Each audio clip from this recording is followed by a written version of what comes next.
Well. Back again, are we?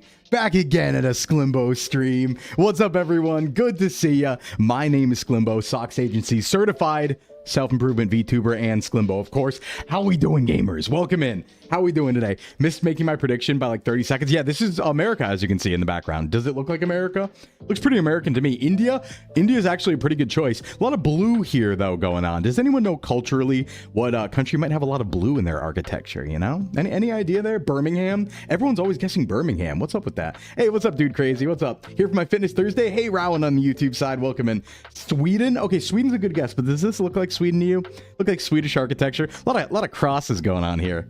Thanks for the 20 stream streak, Amelia. Oh my goodness. Narnia? I kind of like that, Lydia. I kind of like Narnia. No. We are, in fact, in Peru. South America winners this time. That might be one of our first South America ones. We are specifically in... Where are we today? Oh, God, I don't know how to pronounce this. Unanue, Peru. Yeah, the Castile something in Unanue, Peru. Let me drink. Ooh, yeah, we do have some South American voters today. Let's go ahead and give them the outcome. South America, your points have been distributed.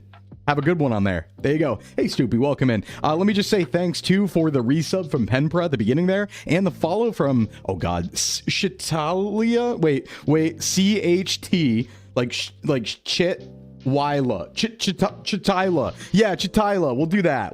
Welcome in. How we doing? And the first and seconds and flabbers from everyone else and stuff like that. But welcome, everyone, to the Thursday stream. You know what that means. That means yapping. That means fitness. The marshmallow is pinned right there in chat if you want to ask any fitness questions. Obviously, we do some just chatting first and then hop over to that once it's over. But you can also feel free to put fitness questions in actual chat and I'll answer them there. But we're not in the fitness category for a bit as we're doing our just chatting and catch up. Feels like, hey, Scalia, what's going on? I got it. Yeah, nice. Awesome. Yeah, I thought I saw you around. I was like, oh, yeah. Cottage cheese with some everything bagel. I saw Yomi say... What did Yomi make? Yomi had a yummy breakfast. Oh, bacon, egg, cheese, avocado, bagel, special seasonings, and sour cream. Well, now hold on, Yomi. You got to be careful because if you have avocado on bagel, you'll never be able to afford a house. You got to be careful about that. You want to be a house owner someday, right? Pretty important.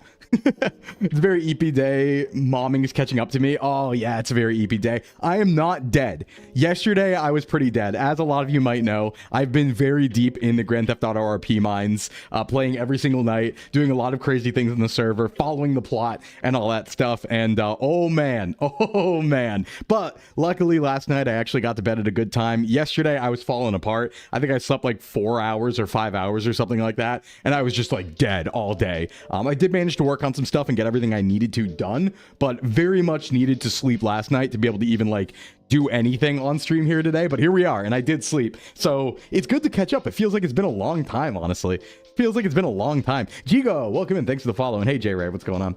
I do yearn for the GTA mines. I didn't realize how much fun GTA 5 RP is.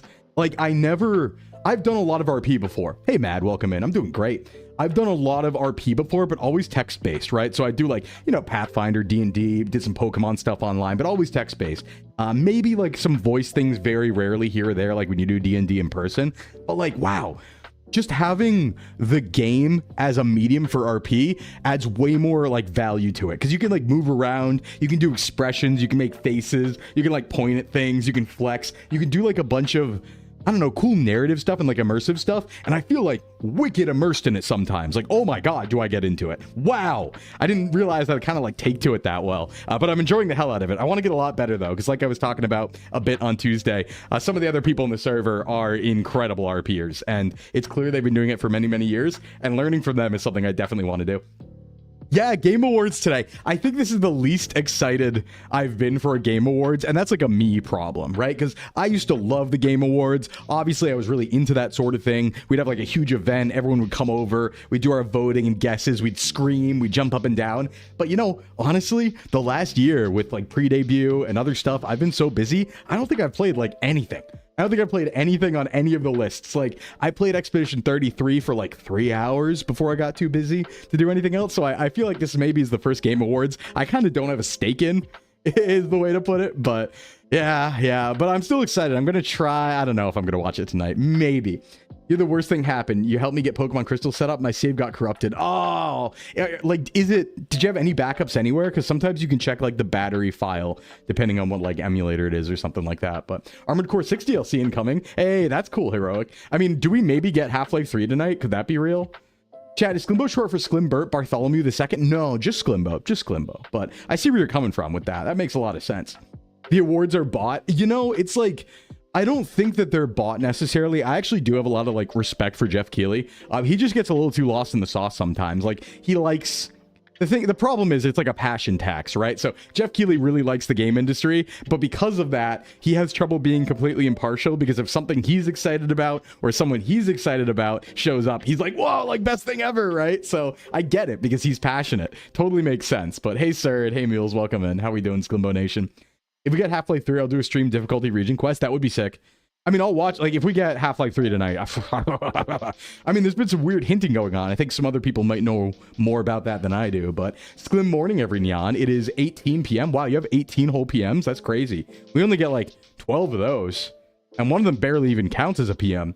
Isn't there like a thing where awards will have 90% weightage to critics? Yeah, there is a weighted. So that's the thing, is like critics very much are weighted in the Game Awards. So I believe it goes out usually to like 30 to 35 to 40 different like gaming journalist outlets, and then they vote, and then the audience also has like a portion of that vote, but not a significant portion. So generally it is the critics picking the answer, and they have their own issues. I will say, as somebody who has dabbled in that world before, hey, Fault here, thanks for the stretch, welcome in. As someone who's dabbled in that world before, Megan, oh, thank you for the resub. You're not supposed to use PM with 24-hour, I'm too old, please forgive me. Yeah, it's all right, but thank you for the resub so much. I'll put it this way, right?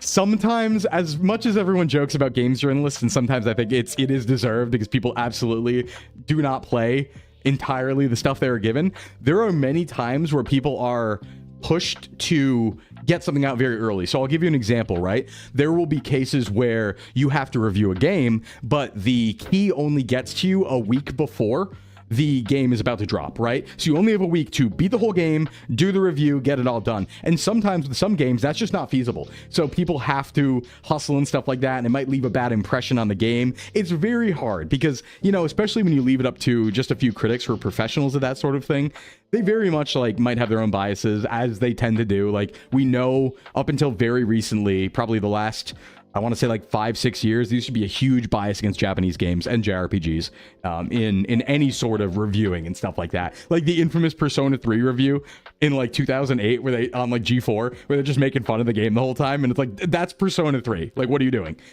Or they just take a bribe. I think it's less a bribe as probably more like what's in the modern conscious, because there's also like a recency bias, right? And Wi-Fi Killer, welcome in. Also a big recency bias, where it's like, yeah, if the game came out closer to the end of the year and it's more in the mind share, it's going to potentially win more. And there's also the factor of like, the only games that qualify are also, I believe the cutoff is in November, sometime like mid-November. So if something comes out right now, obviously it doesn't qualify for 2025 Game Awards, it qualifies for 2026 Game Awards. That's something else to consider, is like, you're going to be seeing games there potentially from last year's October and November as well. Hey, Corvi, welcome in, and Chewy, welcome in. That happened to me with Pokemon Gen 5. New York broke street date, so I had it a week early. Can't imagine trying to beat it in 7 days and writing an article. Yeah, and like, Pokemon's a very limited example. Imagine doing that with a Trails game, right? Where it's like a 60-hour JRPG. Like, what do you do about that? Oh my god. Fibby, thank you for the streak. How's it going? What's going on? There should be eligibility for the critics to have at least played a game for 10 hours. Absolutely, I agree. And usually there is. Usually there is some sort of like, something given out. I wouldn't say by the company necessarily, but by the reviewers. And the reviewers are basically like, hey, as a reviewing staple, we need you to play X number of hours before you even attempt to review this game. That was mostly my experience as well. But yeah. 33 getting this much attention despite coming out early in the year is incredible. Yeah, well, you know, it's kind of part of the issue, which is these days everyone kind of really leans on indies to round out their libraries. Exclusives are kind of dead. First parties don't make games anymore. They kind of make one every 5 years. It's a completely different industry from 10 years ago, you know? So, yeah, it's all indies these days. You stay up for 4 days straight and play it all. That's true, Yomi. You could do that. You could do that. I'm doing side stuff at the point of no return in Clair Obscura, and got what a banger game. Yeah, I've heard it's incredible. Very fun when I played, but I didn't have too much time. So I'm doing good. I'm doing good. I'm glad I slept. I've been playing way too much GTA 5 RP, but I had a lot of work to do too. So it just resulted in like mad grinding and almost no sleep for like 4 days in a row. But I'm finally kind of catching up now. So I'm ready to chat. It does feel like it's been a while, you know? I know on Tuesday we had the RP, the GTA 5 RP stream, but it ended, hey, it's what's up? It's Brickin'. Thanks, Crunchy. But unfortunately, nobody was on. So there's a couple people we ran into. But the thing about the server is it's very much a nighttime server, right? So like 8 p.m., 9 p.m. runs around, there are 49 people online. But when I streamed it, there were 5. So we couldn't really do GTA 5 RP. It's kind of, that's a kind of like, I knew that was going to happen. But like, you know, I got to stream the game still. It's a great server. However, I do have something that's going to drop today that I edited this morning, basically. It's nothing fancy, but I figured that I should probably start making local recordings of the GTA stuff because I'm not streaming it, but all the cool stuff happens at night, right? So I did do a local recording of day 5 yesterday. It was a pretty uneventful day, all things considered, just a lot of like fun and, you know, meeting people and stuff like that. But I have a little 2-minute highlight video that I've edited together real quick this morning. I'm going to probably drop that right after stream. It's kind of cute. Kind of cute. Hey, Saria, good morning to you too. I saw you this morning at the pub. You're up late. No.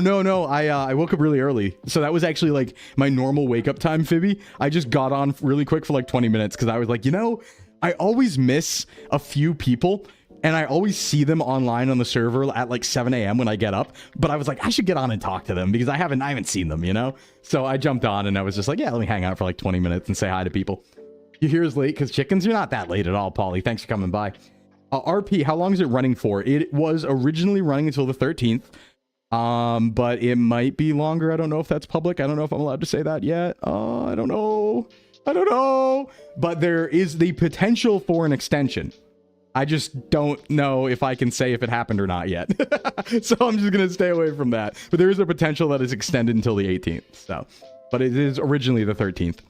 I think a lot of people were busy, right? It's like the server in general too. It's the holiday season, right? It's like December, so a lot's going on. There might be some people who can't make it within that first like 7-day period, so it makes sense if it does get extended. Sclimbo, formative Brickin', yeah. You should have some Brickin', I think. I think everybody should have some Brickin'. Good luck with a 20 when I'm here. I see a lot of 20 stream streaks going on. Can't believe we've done that many. Oh my god. Hey, you know what else I remembered? You know what else I realized, you guys? Talk about being bad at math and talk about being bad at like thinking things. You know how I've been talking about like the partner requirements, like part 2 partner requirements the last like week or so, and I was like, yeah, we just got like another week of it. I forgot something. I forgot that like if you stream for 1 month, right, the partner requirements are you have to have 6 streams at a certain range, basically, between 31 and 60 days ago, and then another 6 in a certain range between 31 and 0 days ago, right? I forgot the point where if you're in the middle of the month, you would have enough for both. I was like thinking like, oh, we have to wait until December and then clear that second part. But actually how it would work is if you do have a month-long string of a bunch of streams, right? If you're in the exact half of that afterwards, then yeah, it would count. Half of those would count for that first one and half for the second. So I think we're good. I think we're good, but we should be able to do that probably sometime later next week. Is it? I think next week. Later next week or something like that. So yeah. I believe we've cleared it. I mean, you know, nothing's assured. Oh, hey, Kylo. We just have the Brickin' model right now, so the sock model, I don't think it's gonna work. I might have to refund you on that, Kylo, because we're in Brickin' model right now. I don't think I've tested going between the two without going back to the other one, and I'm not sure if it might be queued up, though. It actually might be in the queue system in Streetermer bot, so that might work. We'll see. 2 weeks till Sklimsmas. I know, Sklimsmas, only 2 weeks away. Hey, everybody, how are you, what are you doing for Christmas? Or Hanukkah, or all the other ones? Though, is Hanukkah already going? I don't actually know, but I know Hanukkah's kind of like earlier. Is Hanukkah happening right now? What is everyone doing for Christmas? Anyone got anything cool going on? Any cool events? Nothing, says Boring Bob. Damn. Working. Nothing. Come on. Where's the holiday cheer? Come on, yippee, holiday. You got it. Yeah, let's get it. Close family over for food. Sclimanta Claus and Brickindeer. Sclimanta Claus sounds like a cryptid. You're chilling on Minecraft? Hey, too. What's going on? Yeah, I would. There's a lot of servers right now. I should play more Minecraft, you know, on the server that the agency's running. There's a lot going on. All right. I meant actually Jewish Chinese Christmas this year. That's such a crazy term, but I know what you mean, right? Like out of context, that's an insane sentence. Jewish Chinese Christmas, but everyone knows what that means. Pretty cool. You're stuck in Aspen for Christmas. You say stuck like that isn't the best possible place you could be for Christmas. That's got to be like peak Christmas. You're literally in snow mountains in like one of the best ski areas ever. That sounds awesome, Beto. Bring me with you. Bring me with you. Hype for those Christmas sales. Oh, yeah. I mean, we'll see. I guess RAM prices are out like, what, $600 now or something? Thank God I don't need a new gaming laptop, huh? Just hanging out with family, but we have a pretty cozy mountain spot. Gonna be burning some logs. Ooh.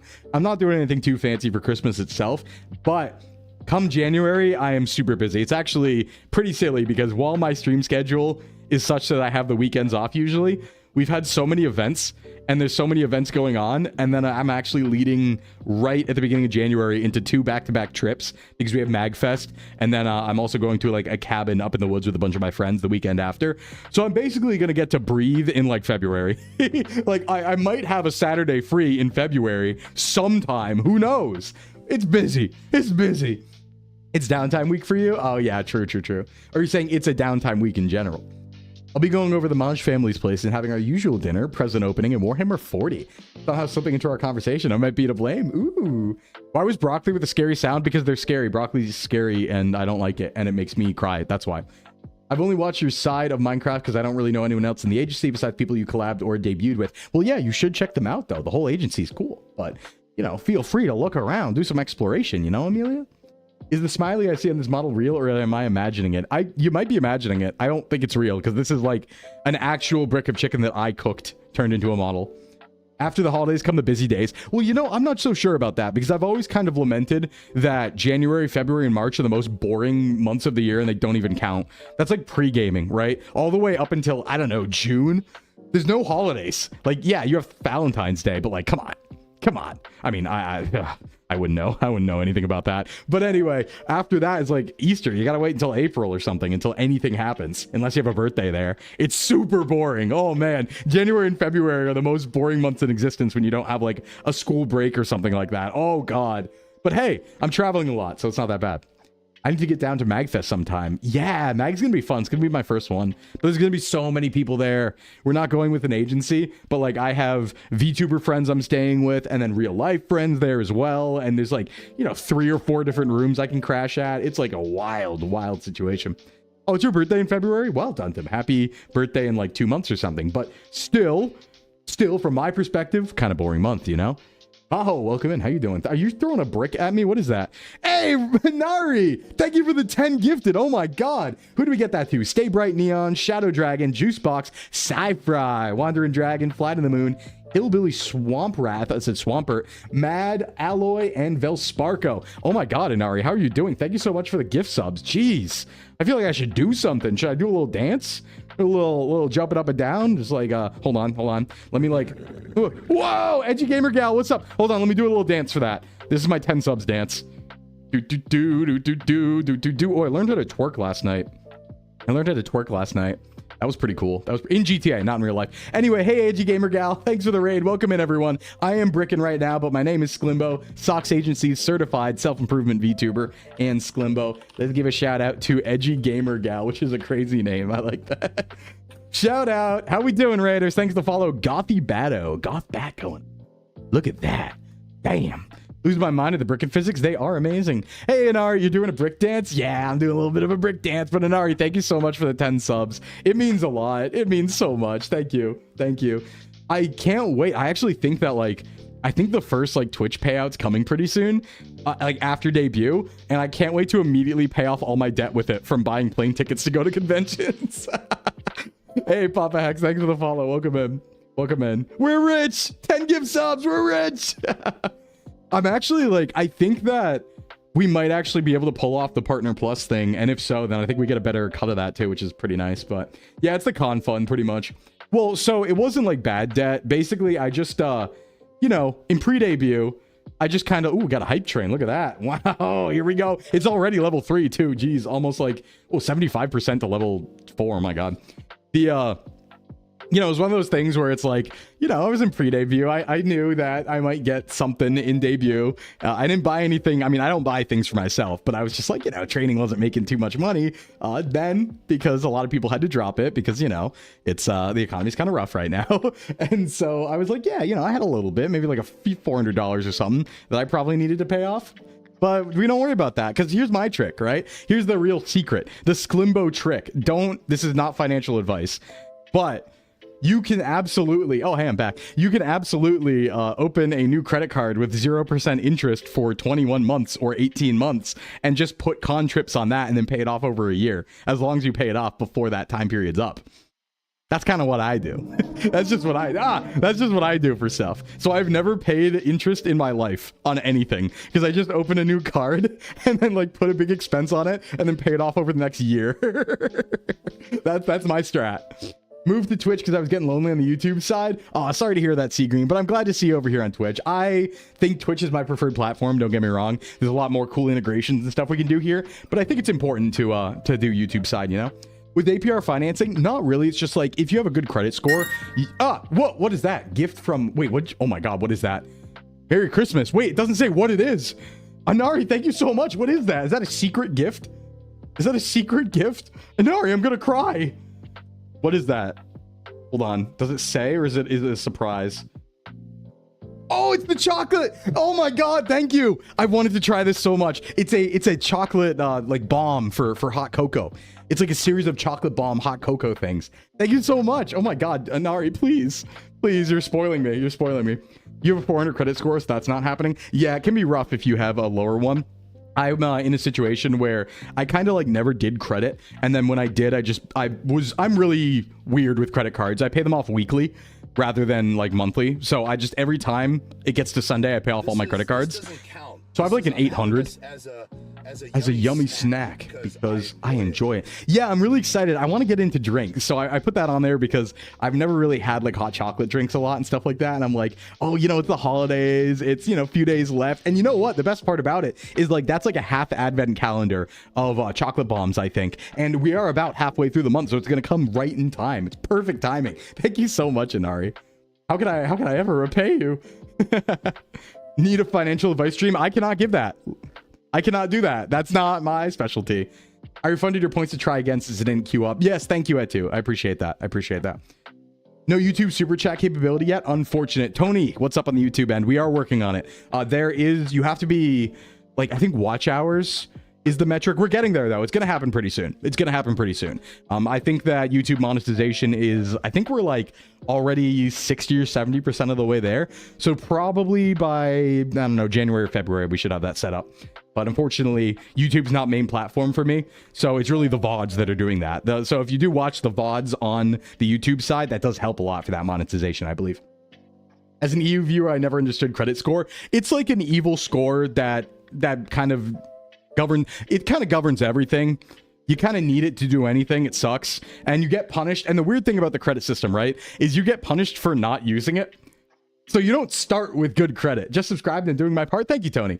You don't get like, you don't get benefits by not using credit is the problem, right? So it's not like you start with good credit and then lose it. You start with no credit / bad credit and then have to gain it. So you basically are like, it's weird because logically speaking, you'd think like, well, if I never need to use credit, obviously I can handle my money because I don't ever need to go into debt, right? I can always pay off my stuff and my bills with money that I have. So you would think, logically speaking, that means, yeah, your credit score would start good because you've never needed it. But no, it's the opposite. It actually starts terrible and you have to use the credit card and, you know, take out loans and shit to make it good. But without that, you're not getting a house or a car. It's kind of messed up. It's kind of messed up. For some reason on YouTube, I can't even chat in live chat. Really? That's weird. Huh. Maybe it's like an ad blocker thing. There's a lot of weird ad blocker stuff going on. Yeah, I know it's not an America only thing. I just don't know if it works there anywhere else. You got to show you're a reliable pay piggy. Well, that is the thing. What they're gauging is they're gauging your ability to repay a loan, not your ability to never take one out. But it sucks because for a long time I was like, I don't want one. I don't need credit. Blah, blah, blah, blah, blah. And then, yeah, it turns out I did need credit because I need to get stuff. So then I had to start working on it later in life. Ooh, a hype chest. What do we got? Kitty hype emote. That's pretty cool. Thanks for the kitty hype emote, everyone. I think everyone should have gotten that, right? It's the funny number that decides if you get to exist or not. Well, you know, you can always like live in a van down by the river. That's kind of what I do. I mean, not actually, but like that sort of vibe. You know, live in a hovel, live monk mode. I'm a big fan of monk mode. Credit is a score for how likely you are to pay it back. Yeah. But it's a very complicated system. Very complicated.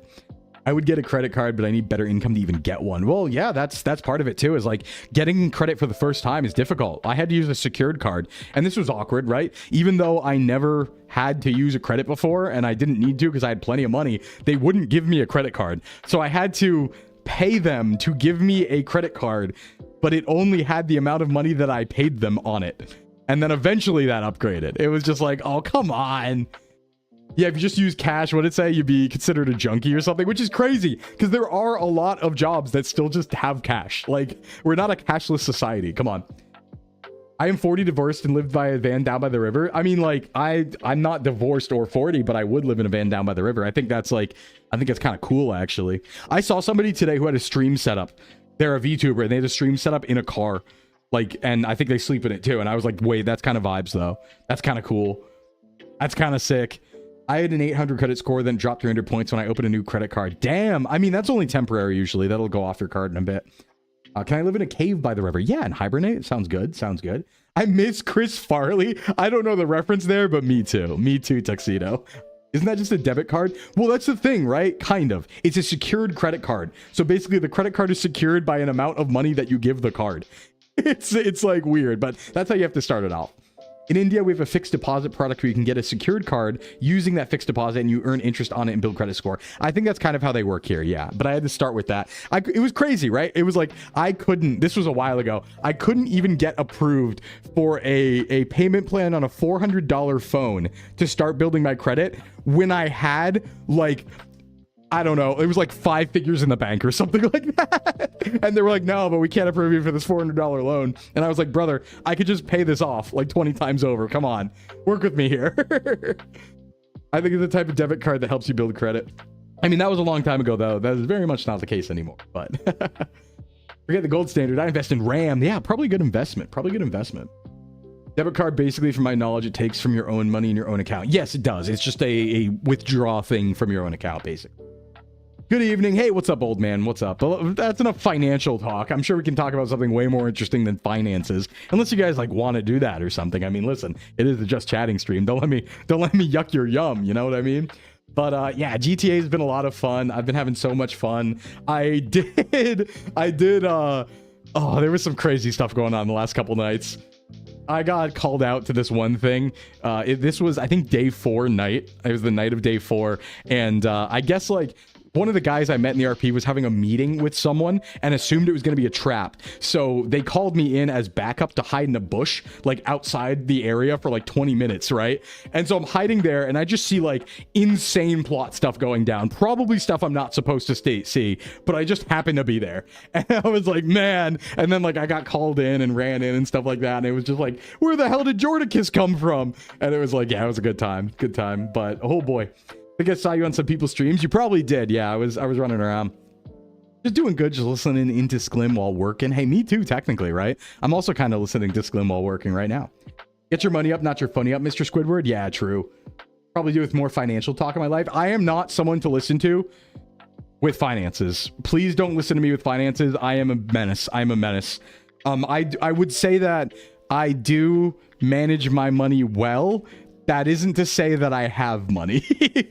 That's just to say that what I do have, I manage well. But if you're looking for wealth growth, please never listen to me about anything. I am crazy. I am like very much in the camp of I don't care about money. I just want to live a cool life. So I pretty much live like, you know, a monk. Like I always say, I live very frugal, very close to the edge all the time, kind of dangerously, not ever doing anything that's like, oh, let me buy all these, you know, I'm not like very...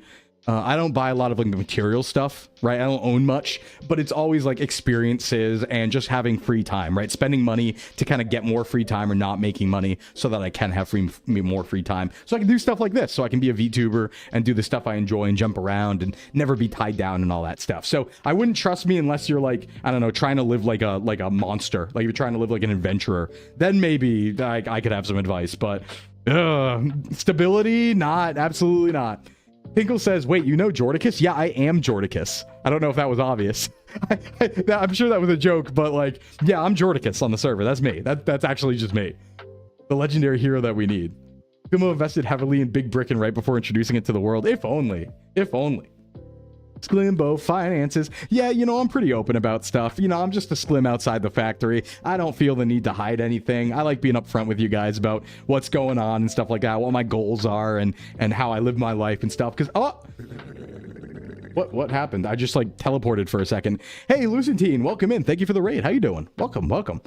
Yeah, why did I just like skip a beat? I just like jumped up and down for a sec. That wasn't me. Oh, weird.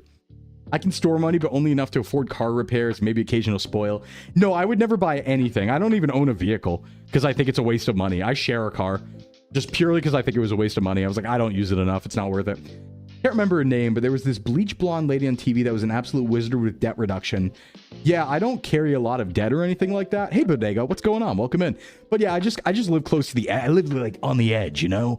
I live close to the edge, kind of like Jordicus. I think Jordicus is like spiritually a part of me. Like, I think there was some sort of projection in Jordicus of like living down by the beach at like an outdoor gym.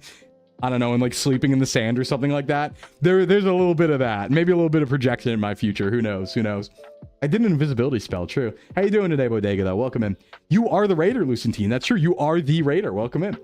Maybe the raid's reloading the scene. I don't think so. I don't think I set anything like that up, but living on the edge of tomorrow. Yeah, live and learn. From the words of yesterday, hey, live and learn. If you beg or if you borrow, I don't remember the lyrics. Anyway, I get to see Crush 40 at MagFest, and that's going to change my life. So that's pretty cool. Jordicus is my alternate year. Yeah, it's my AU. It's my AU. Just lurking? Yeah, no problem, Bodega. Have a good one. Would you ever settle down? Yeah, I mean, like, maybe. I don't mind staying in one place as long as I have the potential to leave it, I guess. You know what I mean? Like, as long as I have the potential to jump around. Like, I probably don't want to own a house. I like renting because I can always just be like, okay, I'm done renting. I'm going to go to Japan now. Rather than having a house to worry about while I go to Japan. Same reason why I don't own pets, because I don't have to worry about like taking care of the pets when I travel.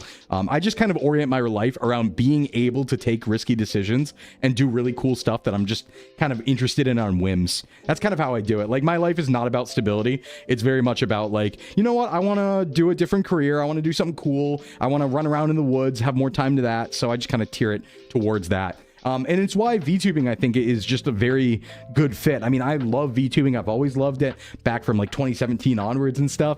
But I don't know.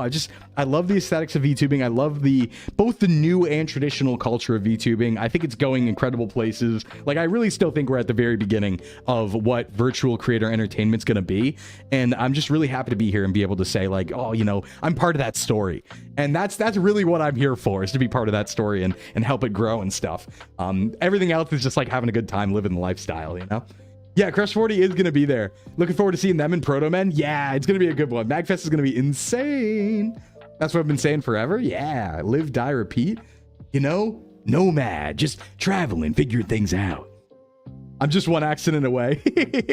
Yeah, you could say that. Nah, it's just, you know, stability is cool and all that, but I like adventure too much. I'm not a stable man. I'm an adventurous little Sclimbo. So, you're now a canon event in the history of VTubing. I know, Paulie. I know. It's so crazy, actually. It's so crazy. I'm just honored to be here, everyone. Thank you so much for everything. I couldn't ask for any more. At least there's cute bunny when I'm walking. Yeah, there's a lot of bunnies around where I am too. There's just like bunnies. I don't know what happened. I don't know if there's like a bunny boom or something, but there's like way more rabbits in the world than there was 10 years ago. I don't know what the deal with that is, but oh, why is my tracking jittery? Hold on. What's going on there? Hey, there we go. Okay. I don't know what that was. Something happened for a sec there. Sorry about that. Content creator and streamers can live that life. Well, yeah, I think that's like one of my end goals. If I'm going to talk a little bit about what I want to see and what I want to get like at the end and what the type of creator I want to be, I think obviously I really want to go full time with VTubing. And I think that's a very realistic projection with how I live my life, just because it is so organized towards being able to do that. But I want to be, you know, doing digital training, right? Like training people digitally, doing consultations online and stuff, even as a VTuber, maybe doing gym classes and training people, but doing it all remotely so that I can still travel the world, right? Have the ability to go to Japan when I want and stay there for a little bit. And that's the reason why I have a mobile stream setup as well. So I can kind of travel around and never miss a stream is kind of the idea. But that's, I think, the end goal is like I envision a future of being able to travel around as a VTuber and go to a bunch of cool different places and bring those experiences back, maybe do some IRL stuff, but also to train people virtually with fitness and stuff like that. So just a weird little unique thing we got going on, you know? Full time to follow dreams. Damn right. I think it's important to follow your dreams. I can't do anything else. I can't do anything else. I'm the new generation of aerobic VHS stars. There's a pantheon before me, and I can only hope to be a fraction of the greats, you know? I'm gonna touch all the grass. Perhaps bug population and bunny pop are inversely related? Maybe, Eldo, maybe. Training some of my chickens to be crate trained for traveling. That could be cute, just like bring chickens around everywhere. I'm bracing for whoever is going to be booked at the same time as the Arcade Pit show, because those guys are the folks I followed before VTubing. I'm going to see them no matter what band is playing. Yeah, I don't know much about the mag schedule. It's going to be my first MagFest. I kind of just had a bunch of VTuber friends be like, hey, you should come to MagFest. And the more time goes on, the more people are going to be there. So it just sounds like it's going to be like a 5-day party. Like, I don't think we're working. I think it's just going to be a 5-day party. So let me take a drink.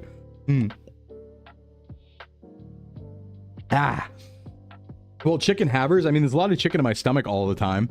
Had about half a brickin'. Gonna have some more after stream, you know?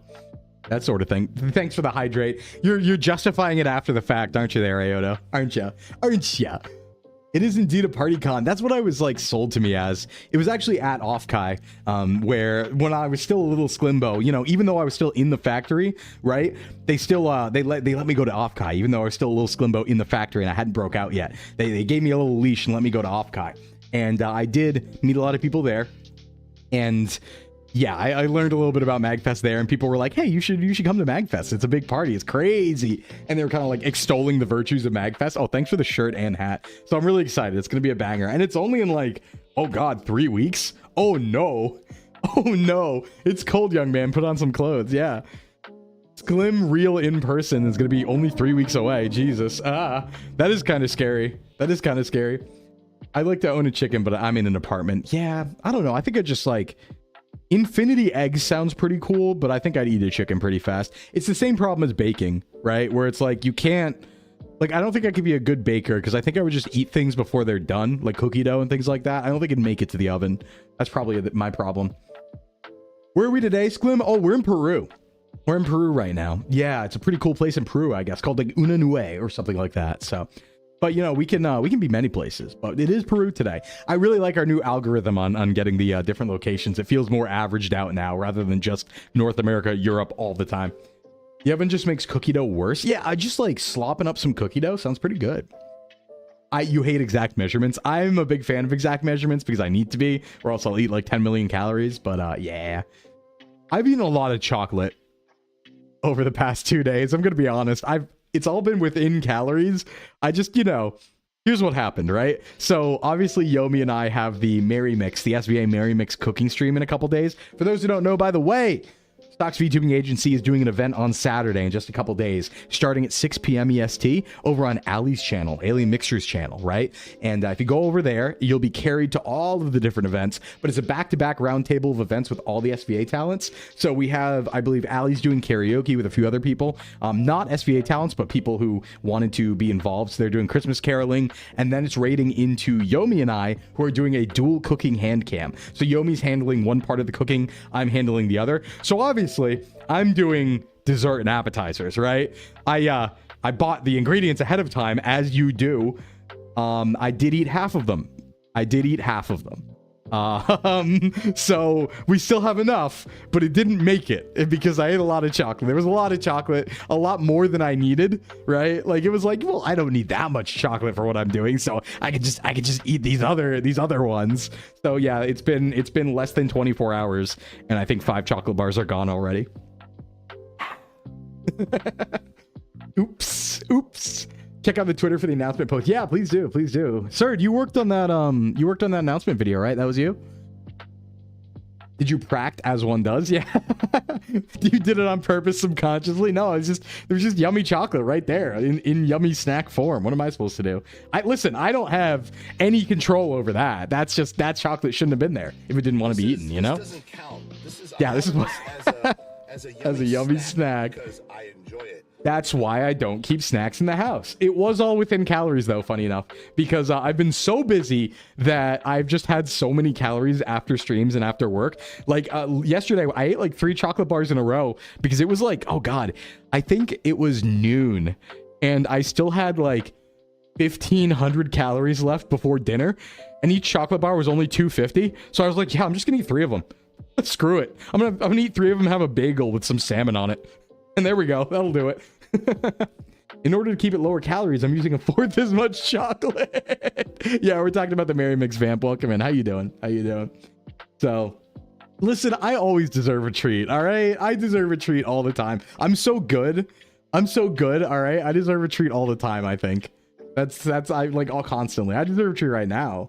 Just, you know, maybe on break. Who knows? Maybe I'll go get another one. I still have calories. When I buy snacks, I eat them all. Yeah, that's why I just don't buy them. I just don't even buy them. But when I mean, it's the holidays, right? Oh, also, there's a villain in my household. There's a villain. Hey, what's up, Albert? Oog, anime football. Yeah, how's Inazuma 11 going, buddy? How you doing? There's a villain in my household I need to tell you about. There's a little Keebler Alpha villain who lives downstairs I need to talk about. You've been making tuna mac lately. Yeah, I love tuna mac. Big fan of that. Be hilarious if you just go into Merry Mix, your hands are just empty. Yeah, it's just like a suspicious, like, round Sclimbo on screen with crumbs everywhere. Does the villain live in your mirror? Yeah, it's me. It's me. I'm the evil Sclimbo in the mirror is who eats all the chocolate. It's not me. It's not me.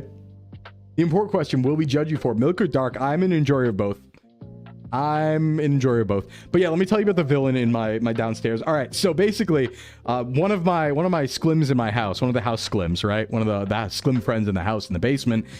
He's kind of like a little Keebler elf, and during the holiday seasons, he takes a week off of work to go like Santa's cookie factory at his parents' house. So he goes over his parents' house and actually just like spins up a cookie factory for a week straight. And they just make like 1,000 cookies. Yeah, they make like 1,000 cookies of different types and stuff like that. But this is a nefarious evil creature, okay? Because here's the problem.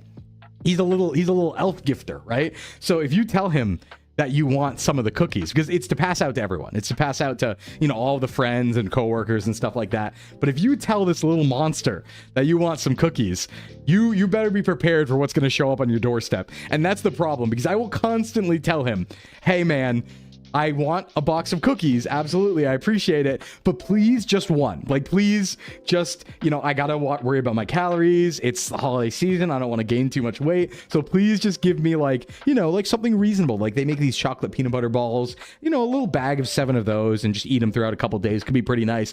Without fail.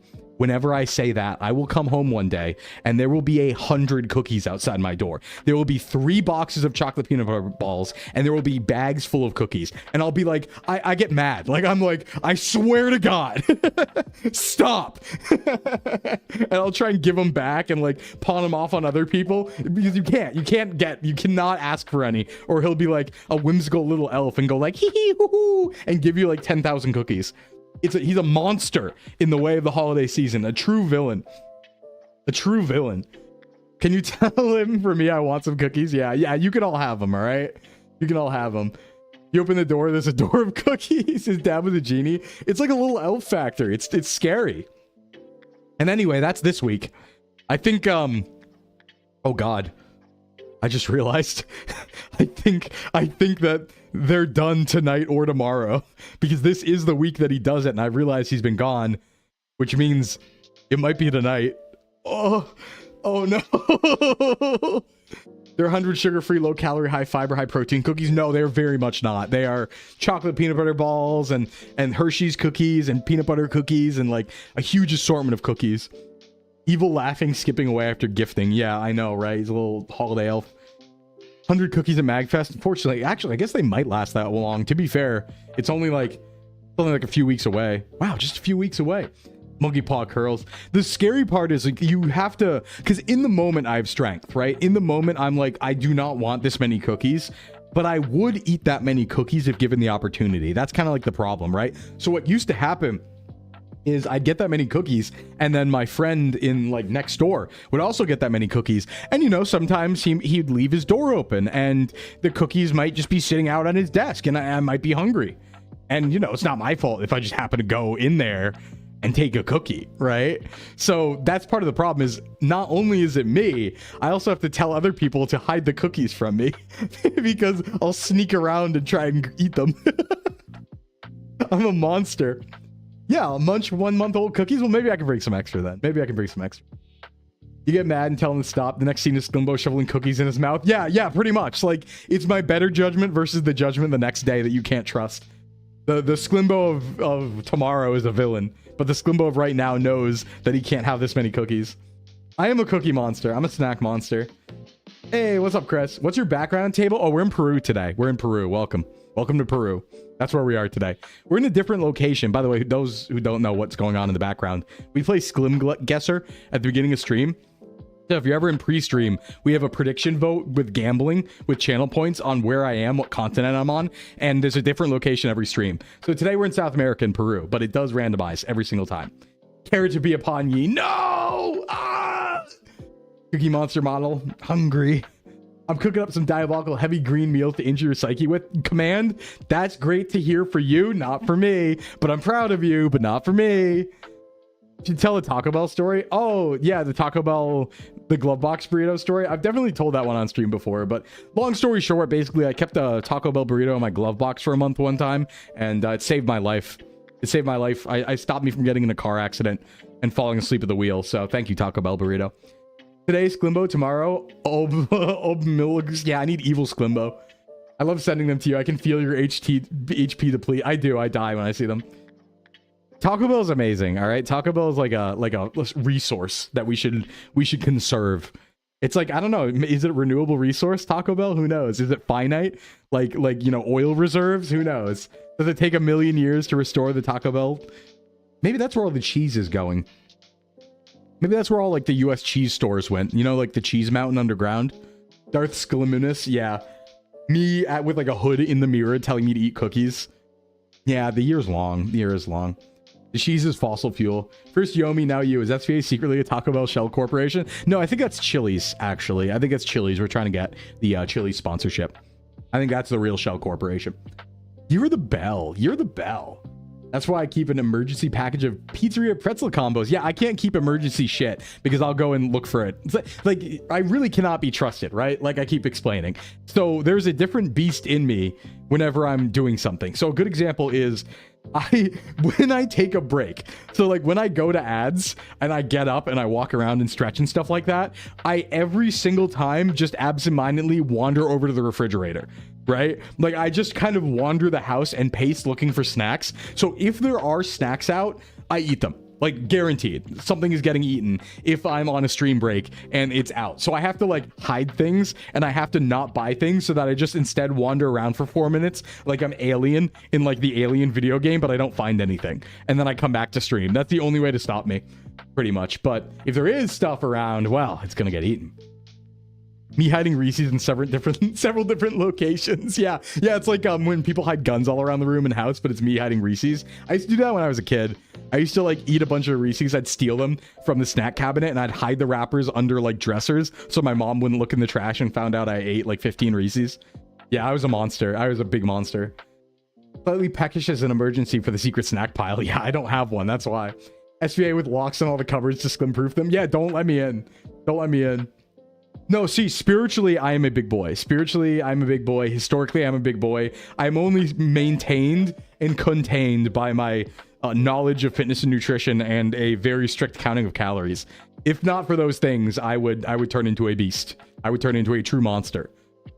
This is why I can't lose weight. People keep buying me snacks. Yeah, well, that's the biggest problem about weight loss is you'll find this. This is like a known thing. I don't know if this is like psychological or some weird subconscious thing to it, but 100% every single time you go on a diet, people will start throwing food at you immediately. The amount of people I've trained who will go on a diet and the first week they come back and tell me how their office mate suddenly out of nowhere brought donuts or brought cookies and they've never done that before in their life is every single time. That's happened at least 23 times that I can remember. It's I don't know what it is. It's something psychological. I don't know if it's the way of the world. But it is a thing. It is very much a thing. Like when you start trying to lose weight or count calories, people will start throwing food at you out of nowhere. It's like I don't know. It's like fate. It's like fate trying to get in your way.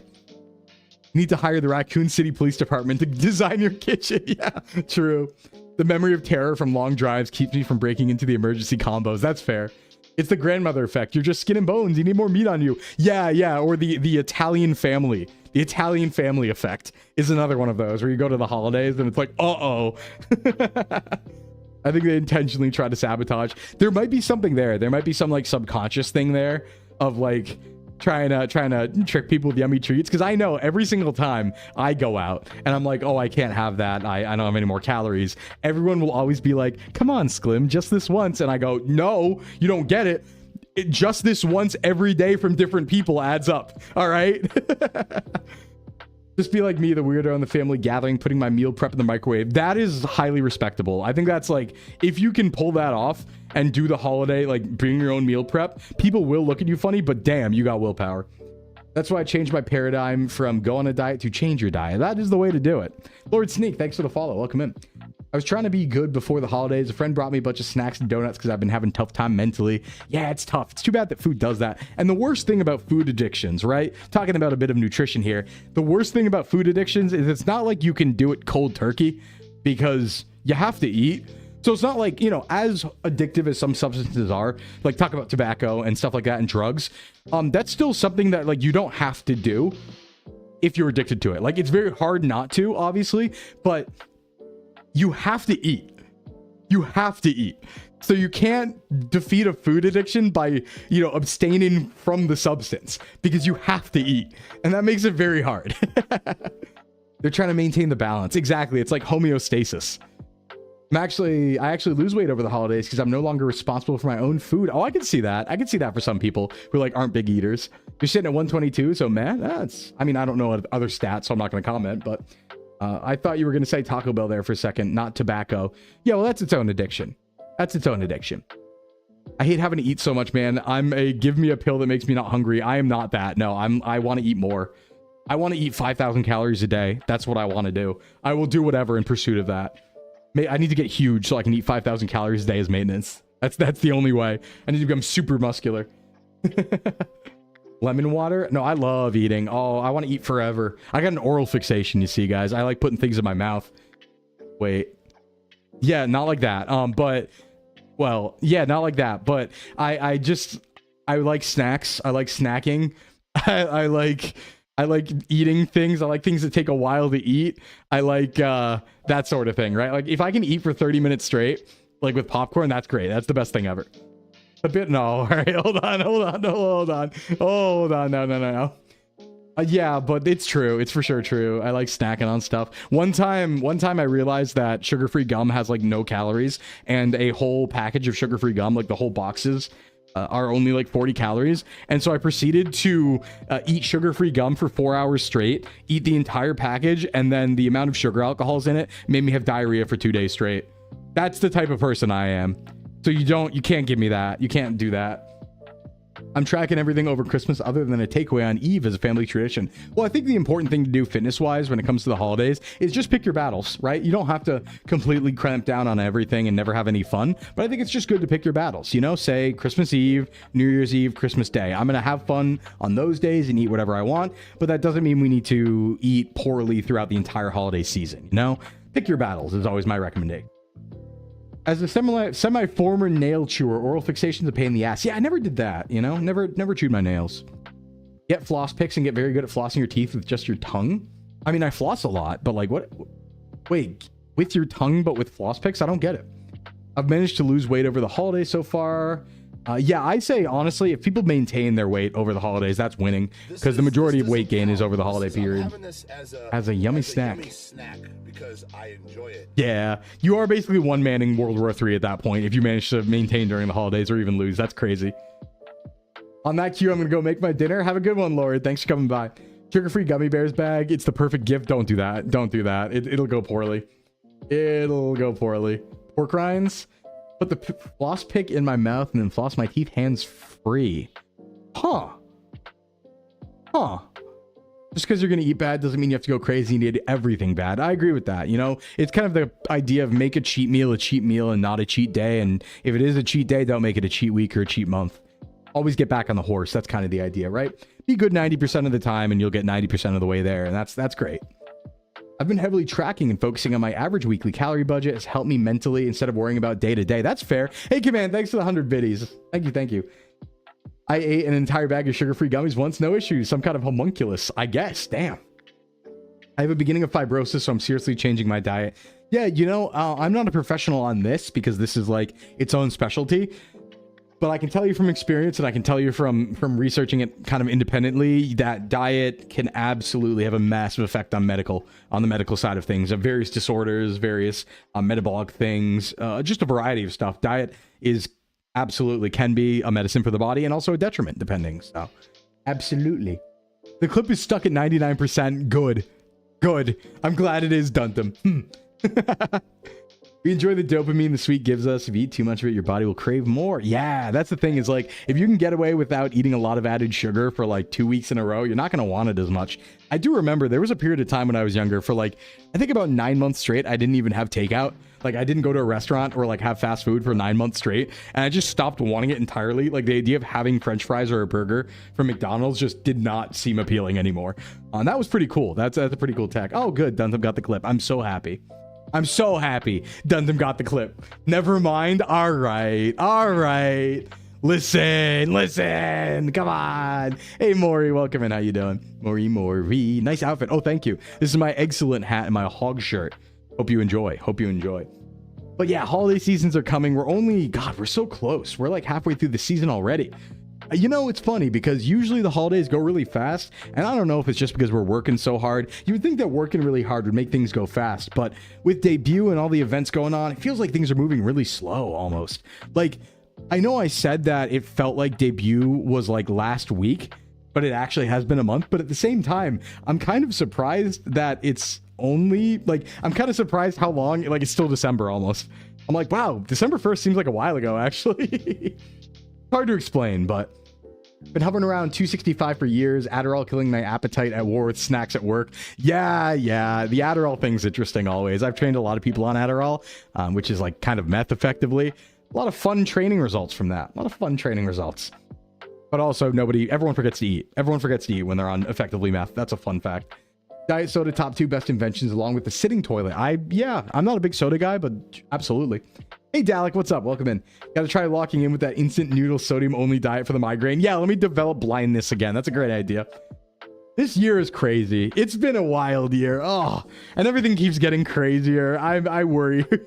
What's 2026 going to look like? I feel like we're at the point in time nowadays where like everyone's always usually excited for the new year, right? Everyone's like, oh yeah, new year, new me. And now everyone's just holding their breath. It's like 2026 is coming and everyone's like, all right, let's have a good one, please.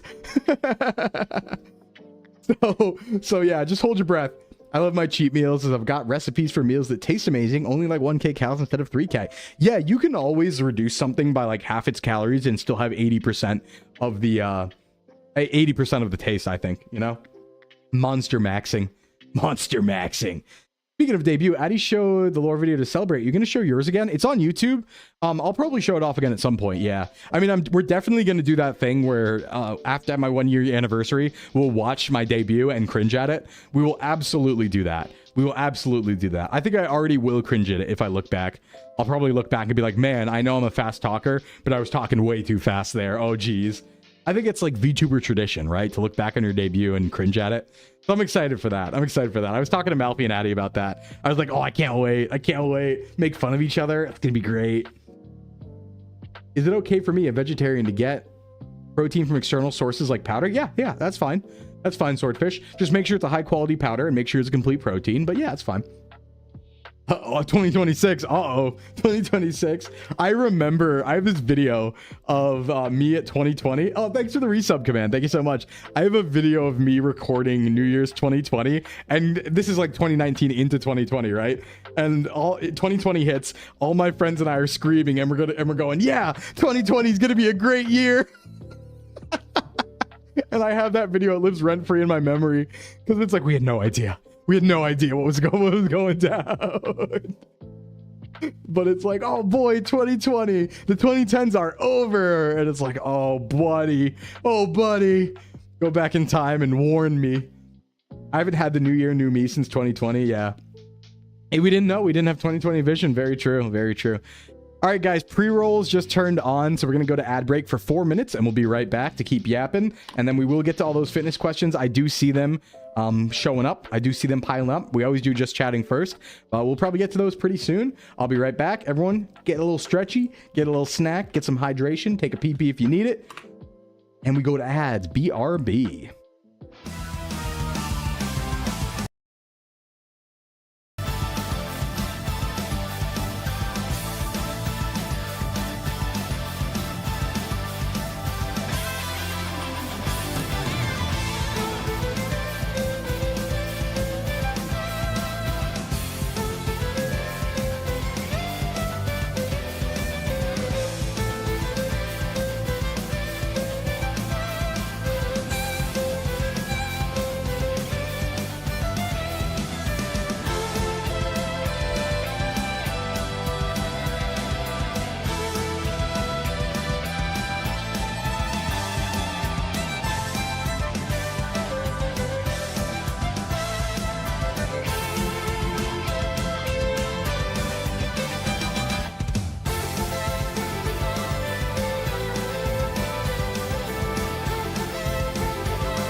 It's the holiday season. Hey, guess what I did? Guess what I did? Guess what I did on the ad break? Does anyone want to hazard a guess? Welcome back. Hopefully the ads weren't too bad. Does anyone want to hazard a guess of what I did on the ad break? Please don't sing. Oh, damn. This doesn't count. I'm having this as a, please don't sing. That's rough. Because I enjoy it. Ate a cookie? Well, okay, no, but like I almost did. All right. I went to the fridge and there was a chocolate bar that was speaking to my soul and wanted me to eat it. It really wanted it. It really wanted me to eat it, but I held back. I held back for now, but no, maybe not next ad break. We'll see. You know, Bruce Lee was fast, but he had an even faster brother. Suddenly, whoa. Oh yeah, I check the fridge. That's like the first thing I do. It's actually frame one every time. Sing a whole new world in its entirety.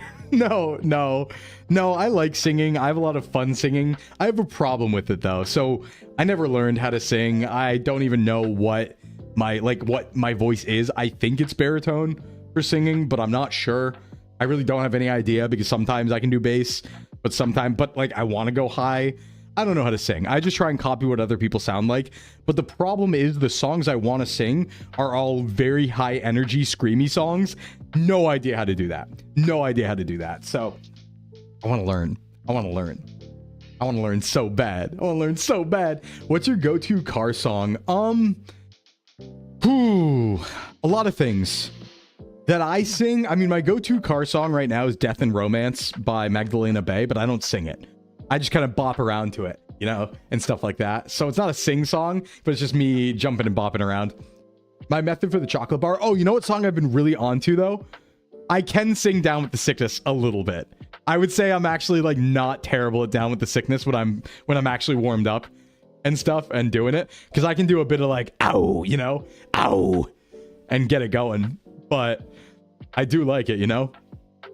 Round and deep in my sea of loathing. Like I'm not warmed up, but I can do it. I can do it. I want to though. That album is my favorite album ever, Mint. Someone turned me onto that album like a year ago. I'd never heard of Magdalena Bay. And then I heard about Liminal Disc and I listened to the album and it was like a divine experience. I was like, oh my God. And I listened to the album like 60 times. Death and Romance was my #1 song on Spotify Wrapped. And I think the other 4, top 5, one of them was a Nujabe song, but the other 3 were Magdalena Bay from that album. Incredible. It's incredible. Going through the surprise gift stuff and throwing, there's a whole PC in there. That's crazy. I don't want it. I want my laptop. I like my laptop. Hey, Janam, what's up? Welcome in.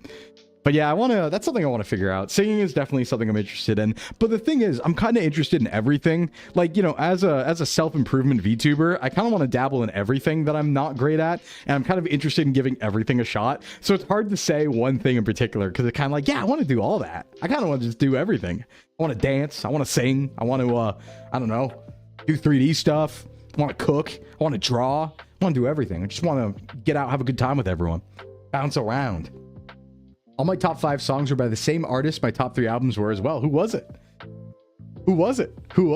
Yeah, I didn't know anything about Magdalena Bay until somebody told me about it. Another VTuber, actually. It was one of their, I think Death and Romance was like their Starting Soon song. And I was like, hey, what was that? What was that absolute fire that was playing on your Starting Soon screen? And they were like, oh, that's Magdalena Bay. And I was like, I see. And then it was over. And then I remember one day I was on like a Cobblemon server. And I think I listened to it for like 9 hours straight while playing Cobblemon over and over and over again. My favorite thing to do is there are people, if you look up video reactions to Magdalena Bay's album, like Imaginal Disc, there are people who cry during it. Like there are people who listen to the full album and they're just tearing up because of how like ethereal it is. And they're just like, I get it now. It's like the Ratatouille flashback. I slept through 3 hours of alarms. Whoa. Damn. I don't think, you know, I can't actually remember the last time I used an alarm to wake up.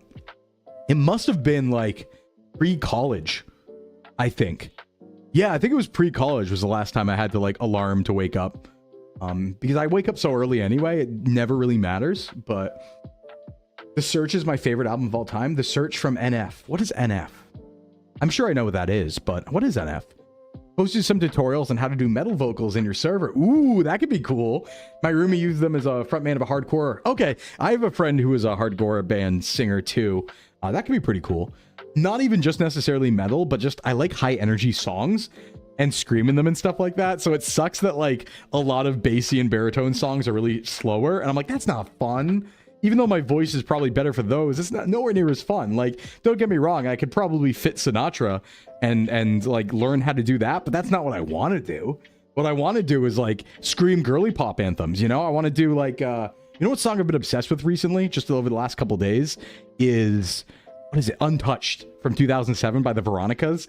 I've been blasting that every morning to wake myself up. It's really nice. Eating Jollibee while watching Sclim stream at 2 a.m. W Life. Kind of W Life, sir. I want to have Jollibee so bad. I've never had it, but I really want to. Early worms get birded or whatever. Yep. If you were to donate a kidney, I bet they would take the right one because you'd have one left. Oh, wow. That's a deep joke. That took me a little bit of thinking. I don't have the IQ for that. Or I almost didn't. He's a rapper in his initials. Oh, okay. Monitoring Sclimbo cover. I sing kind of like the Lunatics vocalist, if you've heard. I don't think I've heard that. No, I don't know much about music. I'm a very casual music enjoyer. For me, music is very much like a practical thing where it's all vibes based. I actually don't even hear lyrics. I don't listen to lyrics. I don't care about lyrics. I just care about what it sounds like. I care about the cadence. So I'm a super, super casual music enjoyer. So for me, it's all like, all right, what fits the vibe, right? So if I'm working out, for example, things that sound aggressive make working out easier. If I'm walking and wandering around in the woods, things that sound all, you know, new agey and foresty and meditative are going to be what I listen to. But I don't have like, you know, hard feelings and specific feelings about music. You never have the right one. True. Never Ender by Justice. Saw the music video, lived rent-free in my head for all of 2025. The chicken's unanimously the best fast food chicken. Wait, really? Because like, don't get me wrong. I think Family Mart Family Chicken was probably the best fast food chicken I ever had. But I've never had Jollibee, so I can't say. Are you familiar with power metal? I love power metal. I do like power metal a lot. I used to listen to Rhapsody of Fire a lot as a kid because it's so cool. Power metal is really sick. All right, let me sell you power metal for those who don't know what that is. It's just like you have to be kind of I don't know what's the best way to say this. You have to be kind of a geek in the good way, right? To like it, because it's just like fantasy singing. So it's dudes doing like power like metal, but it's about like dragons and elves and cool warriors who are jacked and stuff like that. It's really cool stuff. It's really cool stuff. But my most played workout song is Super Saiyan 3 3D. Oh yeah, I remember Super Saiyan 3D. I forget the beat, but I remember it. My buddy's a drummer, so he's been teaching me all about cool rhythms in prog and math rock. Yeah. Listen to any country, 40% rap, 40%, the other 20 is random. Those are my two least listened to genres, is rap and country. That's generally how it goes, though, with people who are casual like me. Yeah, yep, I love Rhapsody of Fire. Rhapsody of Fire is pretty cool. I think Dragon Force is power metal, right? Yeah, it's just kind of like, you know what it is power metal is the 80s like cover. You know the 80s like metal covers where it's just like some super jacked looking like Conan the Barbarian dude and he's got a huge sword and there's like a really cool wizard who looks all, that's power metal. But they're like singing about all that and what's going on. It's really cool. It's speed metal. I don't know the difference. Petrodragonic Apocalypse. Oh my god. Dragon Force is power metal. It's hair metal, but more. It is, yeah. But it's very like, it's very fantasy. And I think that's really cool. I love that aesthetic so much. I like fantasy a lot, despite being kind of a weeb and kind of like Japan coded, Japanese culture coded. I do have a really big soft spot. Like I'm not a comic fan. I'm not a Western really anything fan. Huge soft spot for fantasy stuff. Oh, Command, thank you for the bits. Oh my God. Rhapsody, the Magic of the Wizard's Dream with Sir Christopher Lee. Yeah, they had Christopher Lee do the narration for that one, where he's like, the Dark Lord. And it's like, yeah, yeah. Have you heard the style bag step? Is that bagpipe dubstep? Is that real? Is that a serious thing? Glory Hammer? He sings on that one. Did he sing? Oh my God. Yeah, it's all really cool. I like the aesthetics a lot. Like the old, especially the old 80s sword and sorcery aesthetics. There's, oh, what's the movie? This isn't the same thing, but there's an incredible movie that I watch every year when I go up to that January cabin trip. We'll probably watch it again. And it's, I think it's just Excalibur. I think it's just called Excalibur. And it's a King Arthur movie from the 80s, but their armor is like super radiant. Like they have like this green light that they put on their armor, so it looks super like golden and shining all the time. It's so aesthetic. Hold on, let me see if I can pull up some screen caps on screen really quick from that, because it's such a cool movie. Excalibur movie, 80s, but it has this amazing vibe, like fantasy vibe with like, yeah dude, like look at this. Hold on, let me get a good picture of like, yeah. All right, check this out. Like look at this aesthetically, it's crazy. Hold on, let me pull it up.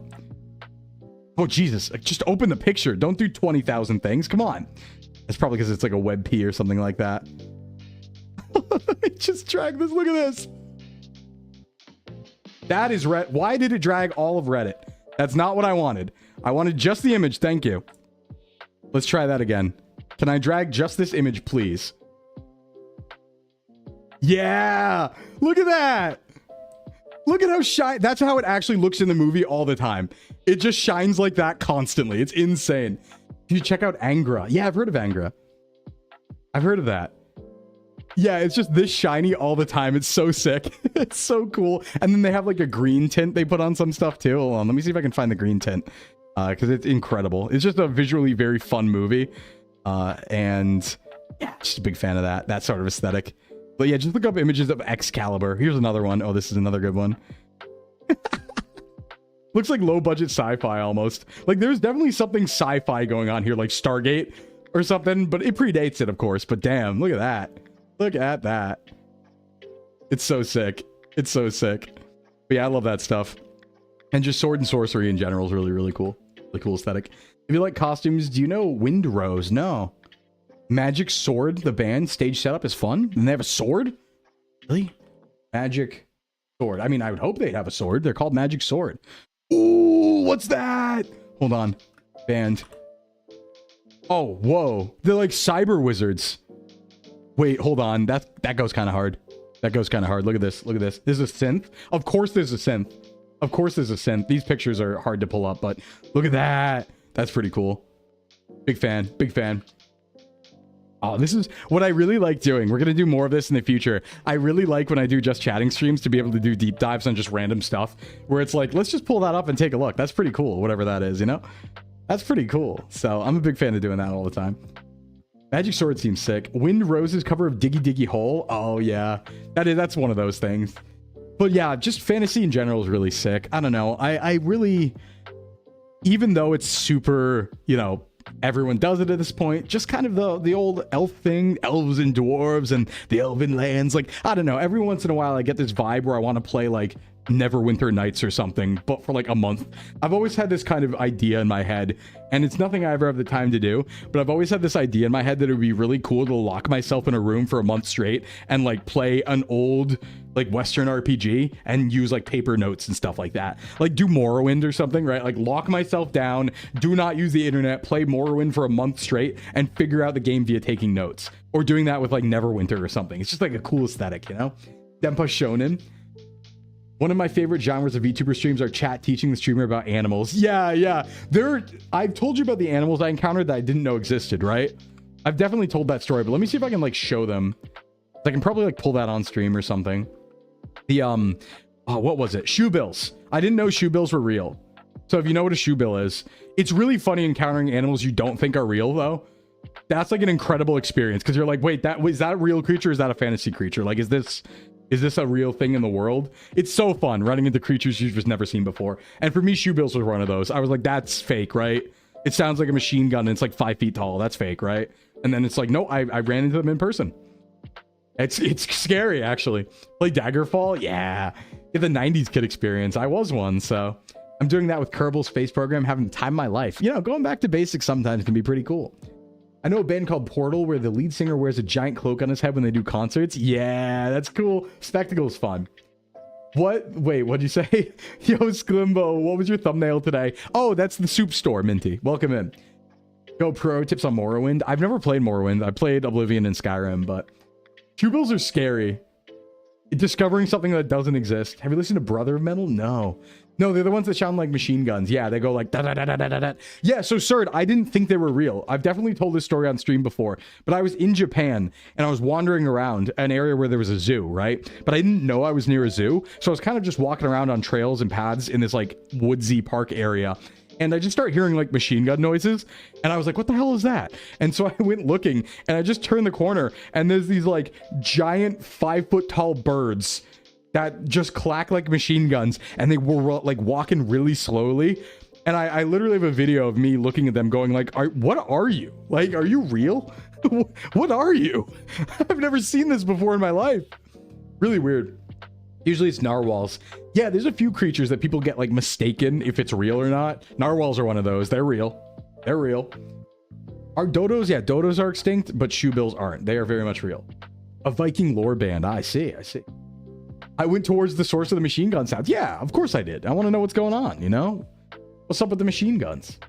People insisting narwhals are fictional is amazing. The only reason I know that they're real is because I was fixated on them as a kid. I was like very much a narwhal kid. I was like, yo, they're cool. They got a big horn, kind of like a unicorn. Beavers are weird. True Zepter, welcome in. Beavers are kind of weird. They are kind of weird. Hey, Belfry, thanks for the stream streak. What's going on? But yeah, I'm trying to think. Any other animals that I didn't think exist? Oh, there's some weird like crossovers, right? Like, are ligers real? Or is that a Napoleon Dynamite joke? I actually don't know that. Are ligers real? Their album art's awesome. Cool, cool. Definitely give them a listen. If anyone lives in Texas, you can see shoebill storks at the Dallas Aquarium. Oh.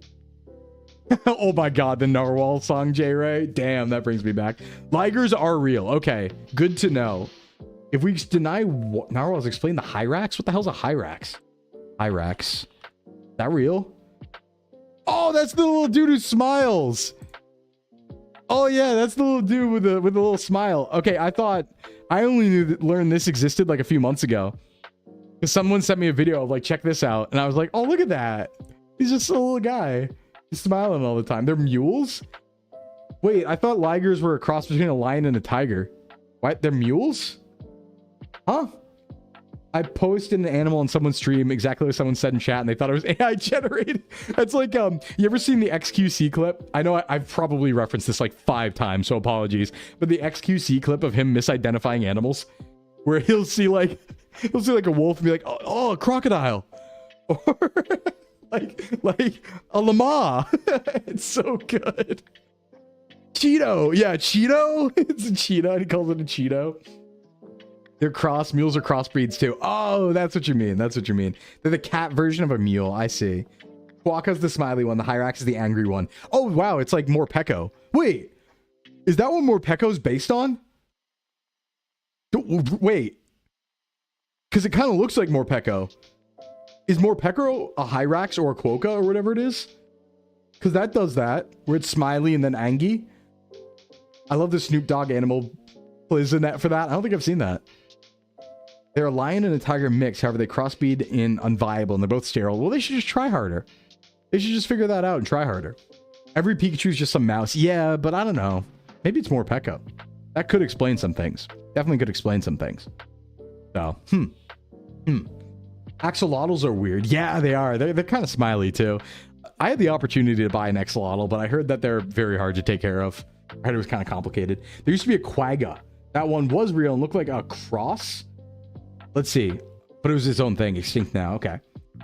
The Zebra X horse hybrid's called the Zebroid. I gotta look that up. Hold on. What's the Zebroid? I didn't know you could breed those things. Can we come up with even... Oh my god. Can we come up with worse ones? What other monsters can we create with our machinations, I wonder? Because, like, we're working on the woolly mammoth right now, right? We're working on bringing back woolly mammoths for real, for real. And we did just bring back the dire wolf, which probably isn't the best idea. That's probably not the best idea, but at least they're in captivity for now until we just have wild dire wolves out competing everything. But maybe they don't, right? Maybe there's not enough food for dire wolves. So even though we brought them back from extinction, they like won't thrive because there's just straight up not enough food because they're monsters. Imagine riding a mammoth. I mean, that might happen in our reality. Like, that might happen in our lifetime, Dundum. That might be a real thing that we can do. Man-made monstrosities. Big fan. Recently created a fish whose last common ancestor was 140 million years ago. Wow. Man, we're doing some cool stuff. No, it's kind of a weird. It's kind of a real direwolf. I looked into it. It is technically a direwolf. Because it's not... It's like stitched together genetically, but it has all the traits of a direwolf. So like, it's not an exact direwolf from history, but it does contain all of the traits a direwolf had. You know what I mean? So it's like in definition or in effectiveness, it is a direwolf, but probably not by the most strict definition. But do we even know what that strict definition is? Because we weren't around then. So it's complicated. I remember seeing the argument for and against it. Isn't the serval cat like a crossbreed between a house cat and a savannah cat? That makes sense. Grizzly and polar bear mix is happening. Hey, don't do that. We don't need any more super predators. Don't do that. Please don't. You would drive a mammoth to work? Yeah, it's like Flintstones. I saw the cutest video of someone kid calling an axolotl a cute smiling water hot dog. Yeah. Is it a wolf that looks like a dire wolf? It's a designer wolf that is the size of and looks like a dire wolf. What a sentence to join on. Hey, Renry, what's going on? It's like they basically looked at a dire wolf and what it was, if I remember correctly, and they used broken direwolf DNA, but then spliced it with wolf DNA that's modern, but they kept all the old direwolf traits, and they ended up with like a coat that they'd never seen before, because it turned out the direwolf had that coat. I think that might have even been how they figured out that direwolves had white coats, because these direwolves are white, coated. Romulus and Remus, and there's a girl now too. But yeah, no, look them up. Oh, here, let me show you a picture. They're pretty cool. Dire wolves real. Let me show you the adult ones. They're kind of cool. Let's see. Real. Oh, what's the company called? I forget what the company's called that made them. But there's going to be some pictures of them. Is this them? Colossal. Yeah. Is this the actual direwolf dogs, though? I think this is. Unless this is like an AI image. Aw, they're adorable. They're cute when they're young. Hold on, Colossus. I'll type Colossus.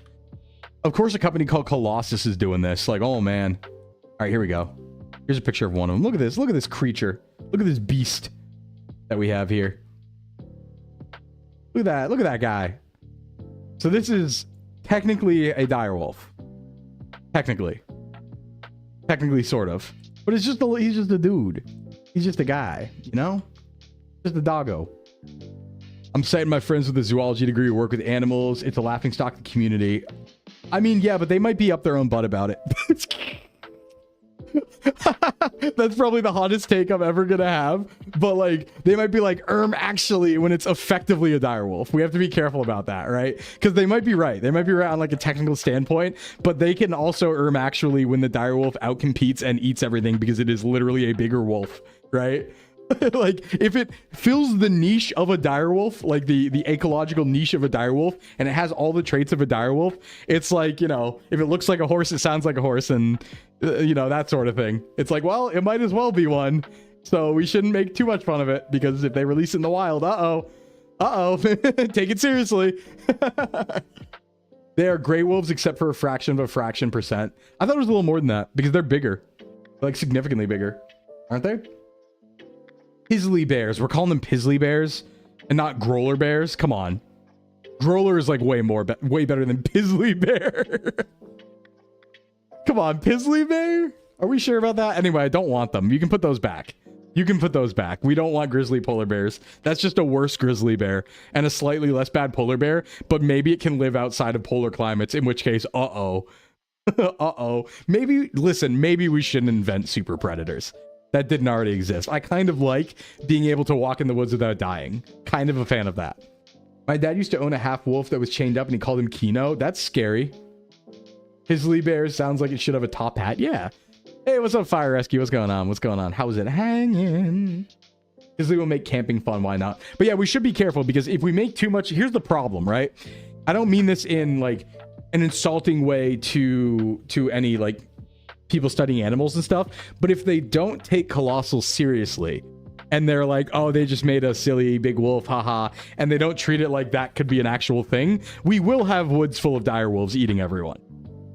So, you know, maybe we should take it at least a little seriously so that we like have proper controls in place, because if you just laugh them off, they're gonna do some crazy shit. Like, just wait. If you laugh Colossal off, they'll be like, okay, well, we're also gonna bring back the worst animal ever of all time, because we have no oversight now, and they will. So, you know, maybe we should take them a little bit seriously. Maybe we should take them a little seriously, because, you know, they're talking about the woolly mammoth now, talking about doing that, and you know, what if they bring back, I don't know, one of those things that sucks a lot, just cause, and then it becomes a Jurassic Park situation. So yeah, maybe we should just, you know, take it a little more seriously. They'll invent IRL male mpreg. Wow, I sure hope not. Sure hope not. Although, you think that'd be a benefit? Do you think mpreg would be a benefit or a detriment on the world, I wonder? Don't walk into the kaiju woods. Yeah, don't do that. What's the worst animal? They'll come up with something. They'll be like, we brought back the 10-foot long centipede and it's poison. It's like, great. Love that. What if they bring back giraffes? Wait, are giraffes gone? Giraffes are real, right? Gilgamesh resurrection chambers, get them in there. Jurassic Park situation's already impossible because there's no way there's not enough guns around to kill a few dinos. Yeah, I agree with that. I agree with that. The problem is like something smaller. The problem would be something smaller that gets out that like super outcompetes everything and fills a niche that's gone. That like, because there are creatures for sure that like went extinct during the Ice Age that could thrive now, and we just don't want to accidentally ruin the world by making one of them, right? It's like the whole thing about wolves redirecting rivers, where in national parks, like a cascade effect from the reintroduction of wolves to an area can cause rivers to run up like wrong. Like they end up running backwards because like, you know, some catastrophic effect or beneficial effect of like, and then the beavers and then the blank, so on and so forth. Giraffes are real, yes. How can a giraffe be real when a unicorn isn't? That's true. I feel like giraffes are way more unrealistic than unicorns. They got a big old neck. We have seahorses. We can replicate the technology. That's a scary thought. I just don't know if it'd be beneficial to be mpreg, you know? I don't know. I guess I could see applications where that's important, but ooh, that's asking a lot. Definitely a threat. They'd agree with that, but it's also important when it means to qualify as misinfo. It's just marketing. Well, it depends on definitions. Like I remember hearing the argument being like, yeah, that might be a direwolf. That might actually be a direwolf. Just not like, it might be the case that like it's impossible to actually have direwolf DNA, and we have done the closest possible thing. So it's like effectively might as well be one. Yellowstone wolves, I think, were positive. Okay, good. Much smaller effect than people first thought, the predator in parks thing. Well, the problem with the predator in parks thing, I remember, is like the people who live outside of cities. Like reintroducing predators is cool and all, but like, right? Like think of it this way, right? If you're in a city, like I think we're talking about predators in parks was like Colorado or Utah or something, right? If you're in a city in Colorado and Utah, yeah, you probably don't have to worry about 1,000 wolves being airdropped into the woods. But if you live outside the city, now you do, right? So unfortunately, like the cities probably have the population to determine that voting spread of like, yeah, let's put some more wolves around everywhere. But then the farmers are like, oh God, no. And then all their cats get eaten. You know, like that could be a problem. Seeing more bison being returned to the prairie. That's pretty cool. I think bison, like, as long as it's not like a super predator animal, that's pretty sick. Wolf Black Ops. Yeah, airdropping wolves into locations. Yeah, we should think on terms of ecological warfare more often, you know? Gotta get some ecological warfare going on. Just like hot drop animals into locations to cause problems. I think we've done that before. I'm not sure. What is your top 3 recommendations for protein powder? Good question, Skeletor. Honestly, probably Ghost brand, Gold Standard, and Quest, maybe? I'm not a big protein powder guy, but those are all pretty well vetted. Wolves have night vision goggles and comms. Oh, wolves with comms would be pretty cool. That's me. That could go pretty hard on a shirt. Could you imagine a shirt that has like a wolf on it and it has like comms on and it says something cool about like special operations? That could be pretty sick. That's definitely a patch that somebody has. Wyoming isn't real? That's a cool theory. You got hypnotized when I went through there. And you ended up in Texas, huh? I've never been there, so I can't confirm. Just tell wolves they get golden teeth for killing 100 deers. Yeah, we should give wolves kill streaks. We should, like, you know how we give hunters licenses to hunt? We should give wolves kill streaks like in COD. That could be pretty cool. Lynxes with puppies. Okay. Game's over when velociraptors come back. Yeah, they would ruin our life. Sounds like someone's spawning a lot of Endermen into someone's house. Yeah. There are 2 wolves. Calling card. Moon. The Spanish have used wild pigs to terraform areas. Really cool. Wolf kill streaks does go kind of crazy. That's a good stream name. Maybe that should be the stream title next week. Wolf kill streak. Hey, we should answer some fitness questions, huh? we've been talking for a while. We should answer some fitness questions, I think. Let's do that. Let's swap over to health and fitness and start talking about that stuff because we have banked up some questions. Let's get going. Dumb question maybe. How possible is it to lose weight with exercise alone and without a diet? Very possible, just probably not the way you'd want to go about it, because you can absolutely out-exercise like a fairly normal diet that's only a little above maintenance, right? Like you can absolutely burn an extra 500 or 600 calories per day and then go from maintenance to losing, but it's much easier to just not eat certain foods and to organize things on that end for sure, but very possible still. All right, let's go over to health and fitness category. Now, again, everyone be nice. We're going to be nice to the people in health and fitness because they might not know what a VTuber is. So let's go over there and answer some questions and get on screen and let's rock. All right, health and fitness, and here we go. Let's see, is it up? Let's Fitness chatting. Where did it go? Why is it not there now? It was there before. Oh, it's probably because I need to. There we go. There it is. Hey, it is cutting off my hat a little bit, though, fortunately. All right, we got some questions. Let's yap. I did that twice. Eventually, it stopped 10 kilograms down and then it stopped dead. Well, that makes sense, right, Liz? Because the thing about that, right, is the reason why it would stop is when you lose a significant amount of weight, obviously you're doing less work moving around and exercising because you're carrying less weight. So you will burn less calories generally. So that's absolutely a thing that can happen. It's less metabolism can adapt a little bit, but it's very often just that you're carrying around less weight, doing less work. There are two wolves inside of you, Sclimbo and Melfina. Figured it wouldn't be the best way to go about it. Curious at how it could look. Well, what it would look like is just basically finding your maintenance calories, right?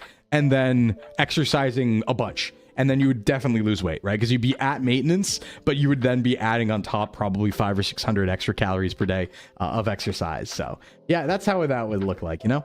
Be getting 6-star pro nutrition Fruit Loops. I don't think I've ever run into that, but I've heard about it, I think. You are two wolves inside of you. You are a pregnant wolf. I'm not a pregnant wolf. Thank you. I'm not a pregnant wolf. Let's clarify. Let's be straight. I am not a pregnant wolf. Can also change your maintenance calories as there less of you living, if that makes sense. Yes, it does. However, mitigated by the fact of if you gain muscle, it's more metabolically active and takes more calories to maintain. So having a lot of muscle can kind of counteract that almost. That's why it's good to lift whenever you're losing weight. One of the main reasons. Food baby, no due date. True. You aren't a pregnant wolf yet. Oh boy. Oh boy. Has the Emperor started already? Never stops. Never stops. It's always on, I guess. I can't control it, all right? Let's answer some fitness questions. All right, everybody. If you want to ask any fitness questions, the marshmallow to answer these or ask these questions anonymously is pinned in chat if you want to take a look at that over there. Or you can throw things in chat. We're going to go through the questions that have been banked up because the people have been waiting long enough. First question. Let's make sure you can actually see it on stream. Okay, yeah, you can see them all. Cool. What do we got here? I've been toe walking my whole life, and it's starting to hurt my heels and their tendons. Do you know any good stretches to loosen them up? Yes. In fact, I've trained quite a few people who used to be ballerinas, and they have a lot of issues with toe walking because they're kind of trained to do that. And they have a very interesting thing going on where they have trouble squatting and stuff. What I would recommend is actually just doing calf raises. So doing calf raises, starting them from not a neutral position, but an elevated toe position, right? So basically, if you think of the crease between your ankle and your toe, it would look like a V in the starting position. So your toe and your overall foot is flared up, and you're kind of on a slight incline, and then you're doing calf raises from there, and then also controlling the eccentric. That will absolutely stretch it out and build those muscles. So I would recommend doing that. Let me see. I wonder if I can like find a good picture of what I mean, just because it might be hard to explain. Hold on, let me pull up over here. Calf raise elevated. Because you can do this off a bunch of stuff. You can do it off like a low step. You can do it off quite a few things. But you just want to be slightly elevated on the calf raise to start. Here we go. Here's a good example. Here's a good example. I just found a picture online really quick. So this is what I mean. Let's pull this over here. Like this. This is what I'm talking about, right? So you can see that the toe is elevated, and you're starting from a stretched position there with the calf, and then you're doing the actual pushing motion. So that's probably what I would recommend for that. That could be a good way to stretch things out. And you can also just stretch. You don't actually have to do calf raises, but you can stretch that way as well. But that would be my recommendation for those bad boys. I was a toe walker for like 16 years, taking notes. Yup. Calf raises burn so good. Yeah, they burn a lot. You can do a lot of them too. Like calf raises are one of those exercises where you can keep going quite a while after it starts feeling like, oh, there's a burn there. It's just because there's a burn doesn't mean you're done. You go close to failure on exercises, and that kind of includes calf raises. Just don't go crazy. Usually you need a lot of weight to go to failure with calf raises for most people. So just, be careful. Always start off limited and then grow from there. That'd be my recommendation. Next question. What max weight would you suggest for buying adjustable dumbbells? I was looking at Rogues, and the 24-pound ones were notably cheaper, but combined, that's barely more than an empty barbell. Concerned I want to upgrade relatively quickly. I think 70 pounds. Depending on where you're at, right? I like up to 90. Up to 90 is really good for me because that kind of gets you to a pretty strong point if you're doing 90 each hand and doing bench or obviously overhead press. That's pretty crazy. So 90s on each hand are my preference, and I would rather spend that once and never have to worry about it. But I think 50 to 70 is much more reasonable. I wouldn't do 24. You'll progress past that really fast on everything, especially bench, especially even overhead press in many cases. So yeah, I would say that go for 50 or more. 50 or more would be my recommendation, but you can work with 50 or more forever. Like, even if you can't go get 70, you can make 50 difficult and do cool things with that pretty much forever. So according to Malfina's server, there are 2 wolves and a gremlin inside of you. Malfina, Sclimbo, and ad-free. They're all inside of me? No. If you buy adjustables, you can just add more weight plates later. Yeah, you could always buy like the base of the adjustables, then add more on top. True. What's your suggestion for someone who's looking to get into exercising to help them stop being tired all the time? I hope that makes sense. Yeah, no. So for you, it's just going to be like general fitness to start. My biggest number ones for stop being tired all the time, honestly, sound counterintuitive, but it's to not be sedentary as much and not rest as much, right? So get your sleep, absolutely, but get out of bed right away. Don't lay in bed, don't scroll on your phone, get sunlight right away if you can, like early in the morning, right when you get up. Like, let yourself see the sun and kind of like, you know, stimulate your circadian rhythm properly. And also to just get outside, you know, breathe the fresh air, do some walking and stuff like that. Very simple stuff, but that will 100% contribute to the stop being tired all the time thing. Also, drink water. I know everyone says hydrate, but I really need to hammer this home. Even when you sleep, right? You sleep 8 hours, you wake up dehydrated. You've slept for 8 hours, you haven't drank any water. So really the first thing you should do, and like what my morning routine looks like, is I wake up at like 6 a.m. usually, right? And I get immediately out of bed as fast as possible. I walk to my kitchen and I drink like a quart of water, like a ton of water. Because I'm like, let's just get it kickstarted, right? Kickstart that hydration. Speaking of, I'm going to drink some right now. Water. Hey Vera, what's up? Hello winter fans, how you doing today, Vera? How's your stuff going? We cruising? What is a sleep? It's the thing you do to get strong. Remember, you can't make good gains without sleeping properly. That's very important. Rest is just as important as the work, all right? You can't do one without the other. Grab your weights, do some lateral raises right now. My weights are a little far away. Sorry, I'd have to go to the gym. I have to walk. Why do I look like tilted on my thing? I'm not tilted. Hold on. Well, let me get a little more centered there. What's up? What's going on? Sleep 8 hours, drink water, yeah, and get out of bed. It's deadline season, but I'm jolly maxing. Me too, Vera. We're kind of jolly. We're a little holly jolly coated, I would say. Wouldn't you? Wouldn't you? But got my 5th bottle of water. Woke up 2 hours ago. Nice. Nice. Festive fitness upon ye as well. Give a shout out to Vera. Everyone check out Vera. Shout out Vera Samila. Vera has an incredible model, incredible channel, incredible content, very high energy, just like my stuff is. Super high energy, fast talker, very well articulated talker though as well, and a very cool person. So check out Vera. Vera writes for Warhammer. And we're both partner pushing. Yeah, let's go. How's it looking, Vera? Do we got it? Do we got it? I think we got it. I think we got it. And a goblin, a creature. So yeah, that would be my recommendation for the adjustable dumbbells, all to say. Next question. Do you know if there's any difference in calorie count for a slice of bacon between baking and frying pan? I figure part of it depends on the fat that renders. That's actually the primary part. Is yes, there is a caloric difference. It does depend on the fat that renders. My advice to you is don't even think about counting that. If you're at the point where you're going to try and like justify more bacon based on calculating rendered fat out of a single slice, I feel like that's kind of a dangerous position to be in. I would highly recommend you just count as the package says. Like, give yourself a little extra room. Maybe you're wrong, right? Maybe the fat does render out, you didn't have that fat, you didn't have those calories. Worst case scenario, then you'll just lose weight faster. So let it happen. Don't try and say like, oh, you know, well, it's probably 20 less calories because a little fat rendered out. Let's just not do that. It's going to be a lot better and a lot quicker if you just think of it like, yep, that's the calories. Let's not try and trick the system, you know? That's my recommendation. But yeah, there is a difference. I just wouldn't try to calculate it because it is a endeavor in danger for sure. It's better to overestimate than underestimate. Well, depending on what side you're coming from, right? We talk a lot about weight loss, but there's also plenty of people trying to gain weight, in which case it is better to underestimate. So both sides though, let's just take the packaging and go based on that. That's the easiest thing, and it'll all shake out in the end. If you have a wide variety of food, it'll all shake out in the end. So overestimating helps more, depending on what side you're on, obviously. But yeah, so say you're right? Say there's 30 less calories in that slice of bacon because you rendered the fat out. That's great. Just don't count it. Now you've got 30 more calories of a deficit, and that's totally fine.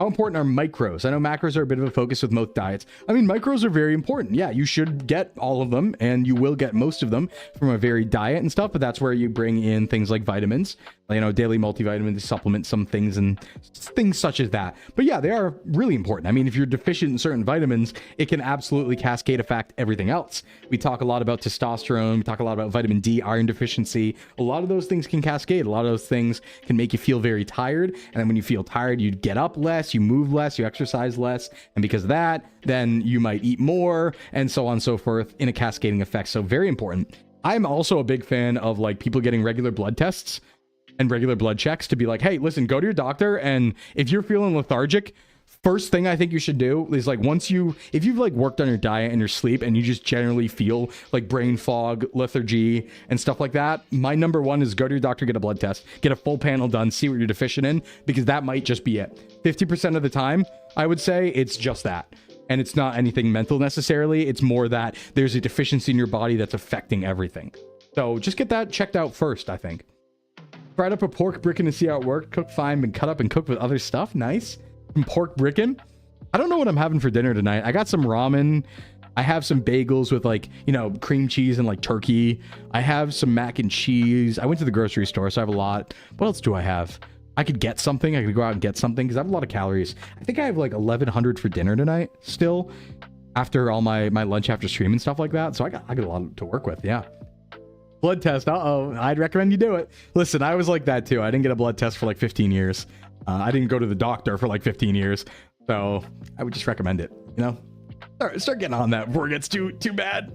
You have a checkup soon? Yeah, if you go to a checkup, I would recommend just get that. Just get that also while you're there, you know? My work makes us take blood tests yearly. Is that to make sure you don't have drugs in your system? Is that like a drug check thing? Here we go. Next question. Can I intermittently work throughout the day and still see some gains, or do I have to do all my exercise in one block? Nope.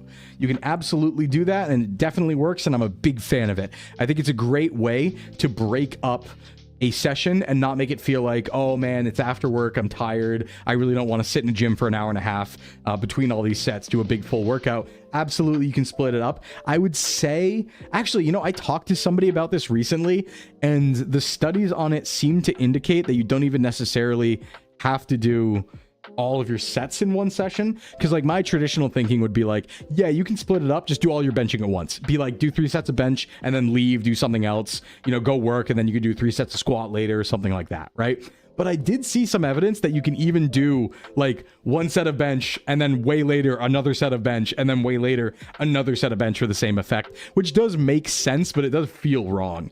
But I did see some science and some meta-analyses suggesting that absolutely would work. But if you think about it, it does make sense logically, right? Because regardless of how you tier it, they are still approaches to muscular failure.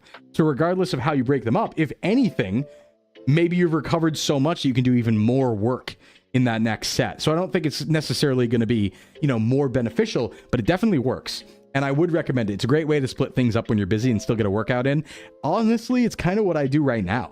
Like in the morning when I'm busy, I'll do like 6 sets. I'll do like 3 sets of a upper body, 3 sets of a lower body, and then go do my life and then do the rest later, like way later in the day. So been doing a lot of couscous. I haven't had couscous since I was a kid. Wow. Super excited for my dinner tonight. I have creamy Cajun chicken. Oh, don't say that. I want some. Come on, give me some. Can I have some? Can Sclimbo have some, please? I want some. Here's the problem. I tend to order that from Chili's, but every time I look at DoorDash, it's like $35 to order 1 serving of it. And I'm like, but I wanted it. But I wanted the yummy, creamy Cajun pasta. Sad. It's so good I even have enough calories for half a tub of Halo Top. We love to see it. Do stuff when Sclim goes on ads, it'll change your life. No, actually, like if you just like do pull-ups and push-ups when I go on ads, I do that sometimes. Sometimes I'll run to my gym during ads and do pull-ups. Do like a set of pull-ups and then come back. Absolutely. I might do that next ad break. We'll see. Too addicted to the pump? That is fair. If you're addicted to the pump, yeah. It's only like 630 calories, 51 G protein. That's a banger. Nice. I get sobered up anytime I look at DoorDash prices. Same. I think I've installed DoorDash, looked at prices, and then uninstalled it at least 40 times this year. Probably. Next question. What are some good ways to build up the muscle around weak knees from a sedentary lifestyle? Equipment-free suggestions. Honestly, walking and squats with body weight. I would also say maybe backwards walking too, you could throw in there, but just generally using them, right? Articulating the kneecap or the knees in general, right? In the inner workings. So do some walking, do some squatting, but yeah, body weight squatting is going to be a big one there. Huge one there. So it's very simple, very easy to do. You don't need any equipment. Just get on it. Just get working on it. And you know, you can do it every ad break too. Like if you really want fitness timing, Zora has a good point. Just when you're watching a Sclimbo stream, just whenever I go to ads, just like do some bodyweight squats, you know, get up, stretch. We have 4 minutes. That's plenty of time to do some push-ups, do some squats, you know, pace around a little bit, spin in a circle, do some stretching. You got plenty of time. Then we'll all be back here together. So feel free to do that. I do that sometimes.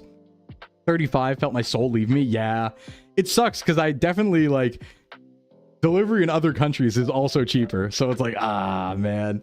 I looked at pizza delivery prices, decided I'd sooner take the 10-minute bike ride. Well, you know what's funny is like Domino's still kind of has good deals for that, even with delivery.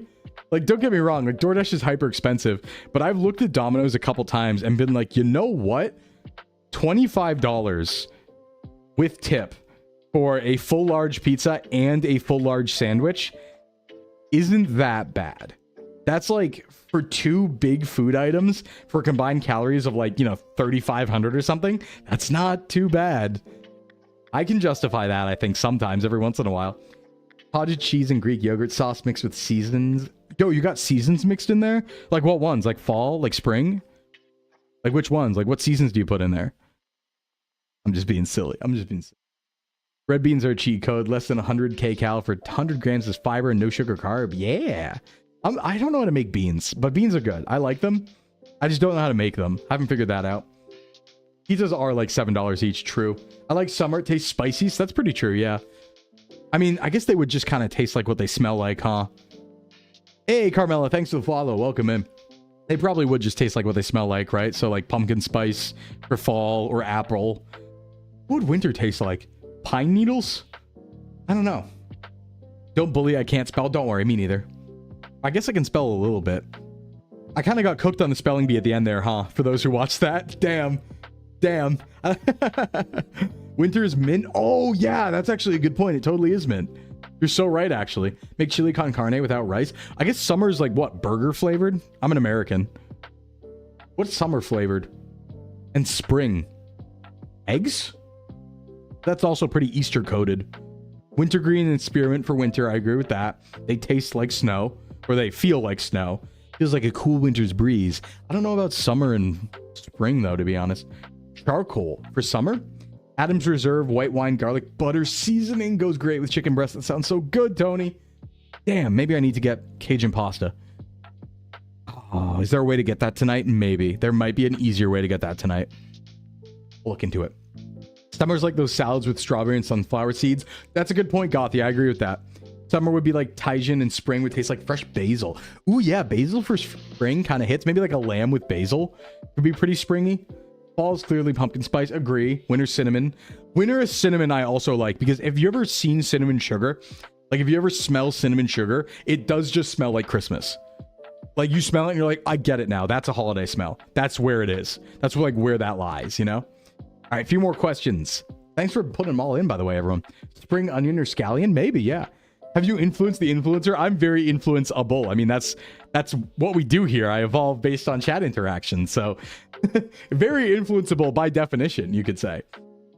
Need to get more cinnamon sugar. One of my favorite snacks a few years ago, it was a really pitiful snack. One of my favorite snacks a few years ago was I would just take like the fiber bread, right?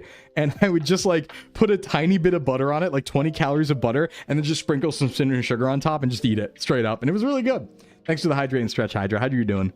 Ooh, you're going to eat a cheeseburger tomorrow. Damn, I might. I could. Ooh. Water. Wait, what do you mean spring onions are going to be here soon? Doesn't that like require spring? We're a whole like 3 months away from those, wouldn't you say? At least I am, I think. I am. Cinnamon sugar donuts, no glaze, no nothing. Yeah, kind of a banger. They're really hard though, because cinnamon sugar donuts, I've always found, are a big hit and miss, where if you get it dry, it's like the worst thing ever. But if it's like almost moist and it's pretty new, then it can be a banger. Oh, you're in the desert. Got it. Yeah, that would explain some things. We making struggle meals fancy. I think it's what it's all about. Like sometimes struggle meals aren't even struggle meals. Like I think people tend to think of like, you know, potatoes and beans as struggle meals, but like no, those are like important base food ingredients that are good. You can definitely make them real and good for sure. I'll make them small like little donut balls. Ooh, pretty nice. Lobster used to be a struggle meal. That's actually crazy. All right, let's see here. More questions. I always use my legs both to push myself up when I'm kneeling or squatting. Should I keep up this process or try to do one leg at a time in case the mentioned process is bad for my legs? No, you're fine. Oh, I see what you're saying. You're saying like when people get up, like they kneel down on one leg and then they get up using the other leg. Is that what you're talking about? Because yeah, it's totally fine to squat up properly. That's a good thing, if anything. Yeah, use both legs when you're kneeling or squatting. No, it's good for your legs. You're fine. You're totally fine. Wouldn't worry at all about that. That's totally fine. Used to just have mayo sandwiches with seasoning. Damn. That is, yeah. I saw this tweet about Americans getting bored of slop bowls, but bowl of carb plus protein is just how most of the world eats. And it's really good. Like, Yoshinoya in Japan, that is slop bowl by definition. And it's my favorite meal there. Like, just go into a place and be like, hey, I want to put down $3 and get a bowl of rice with a little bit of meat in it and get it real juicy with some free juice like sauces and stuff. Yeah, absolutely. All day, every day. I think a bowl of slop is maybe the most essential food that mankind has, you know? It's a prison food? That's crazy. Yoshinoya is really nice. Sukiya, Yoshinoya, and what's the Matsuya? Matsuya is the third one. You can live on rice and beans. Yeah, it's a complete protein together. You can absolutely do it. As a Filipino, I can't have anything without rice. That's fair. Bone broth's amazing. Rice with. A struggle meal that I still sometimes eat is rice, baked beans, and cheese. Yeah, that sounds kind of a banger, though. Like, I don't know. If anything, sometimes struggle meals are actually a little more fancy, right? Because, like, potatoes, beans, cheese, rice, these are all, like, really high-quality base ingredients. They're whole foods, right? But then if you think about like a real slop meal, like I keep referencing the 58 cents mac and cheese from the grocery store, like that's a struggle meal. It's 58 cents, but it's just mac and cheese with pasta, right? So if anything, that's like less struggle meal than that, I would say. So, yeah, tuna mac. Yeah, tuna mac. I had it a couple days ago, actually. Tuna mac. I had that about 3 days ago. It was really bad because I was so busy with the GTA RP and playing all the time that like I had tuna mac for like 4 days in a row. And I eventually was like, I'm not going to have it again. I'm not going to do it again. But it was good. It was good. My struggle meal is crackers with shredded cheese sticks melted in the microwave. There you go. Now we're talking, Ayoto. When I was a kid, my Sclim dad did not know how to cook. Very bad at cooking. And so my lunchtime when I was at his house as a kid was Ritz crackers with peanut butter on them. That was it. And Chef Boyardee. It was Chef Boyardee for dinner and Ritz crackers with peanut butter on it for lunch. Eating well. Eating the high life. Eating the high life. Mune, thanks for the streak. Welcome. What meal/food will help you produce less smell? I honestly have no idea. If anything, that holds me back. Like, don't get me wrong. I actually really like garlic. And if you've ever roasted a whole garlic thing, I don't even know what they're called. Bulb or clove. Is bulb? Yeah, bulb's the big one. If you've ever roasted a whole like garlic bulb in olive oil and then just eaten it straight, it's like ambrosia. It's so good, but don't live near anyone when you do that. That's the problem. Same with sardines. I actually really like sardines, but I, you know, exist around other human beings, so I can't eat them all the time. And that's unfortunate. So if anything, I feel held back by not being able to, or by having to worry about my smell, you know? Used to be on an unseasoned diet, strictly unseasoned chicken breast and veggies. Now, why was that, Shogi?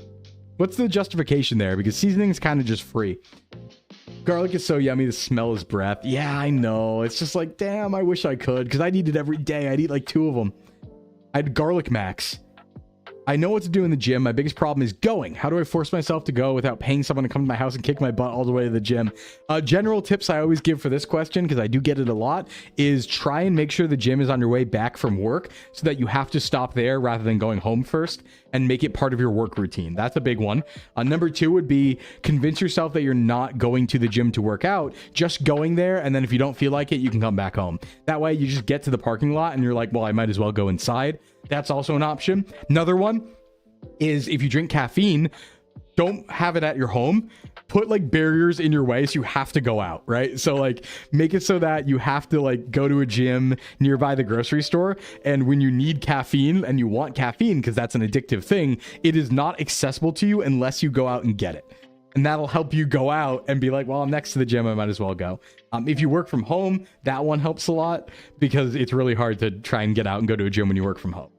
You can also just have a home gym. You don't necessarily even need to go anywhere. If you have a bench and adjustable dumbbells, you can do pretty much everything at home. That's another big recommendation of mine. So my brother was on a similar diet like that.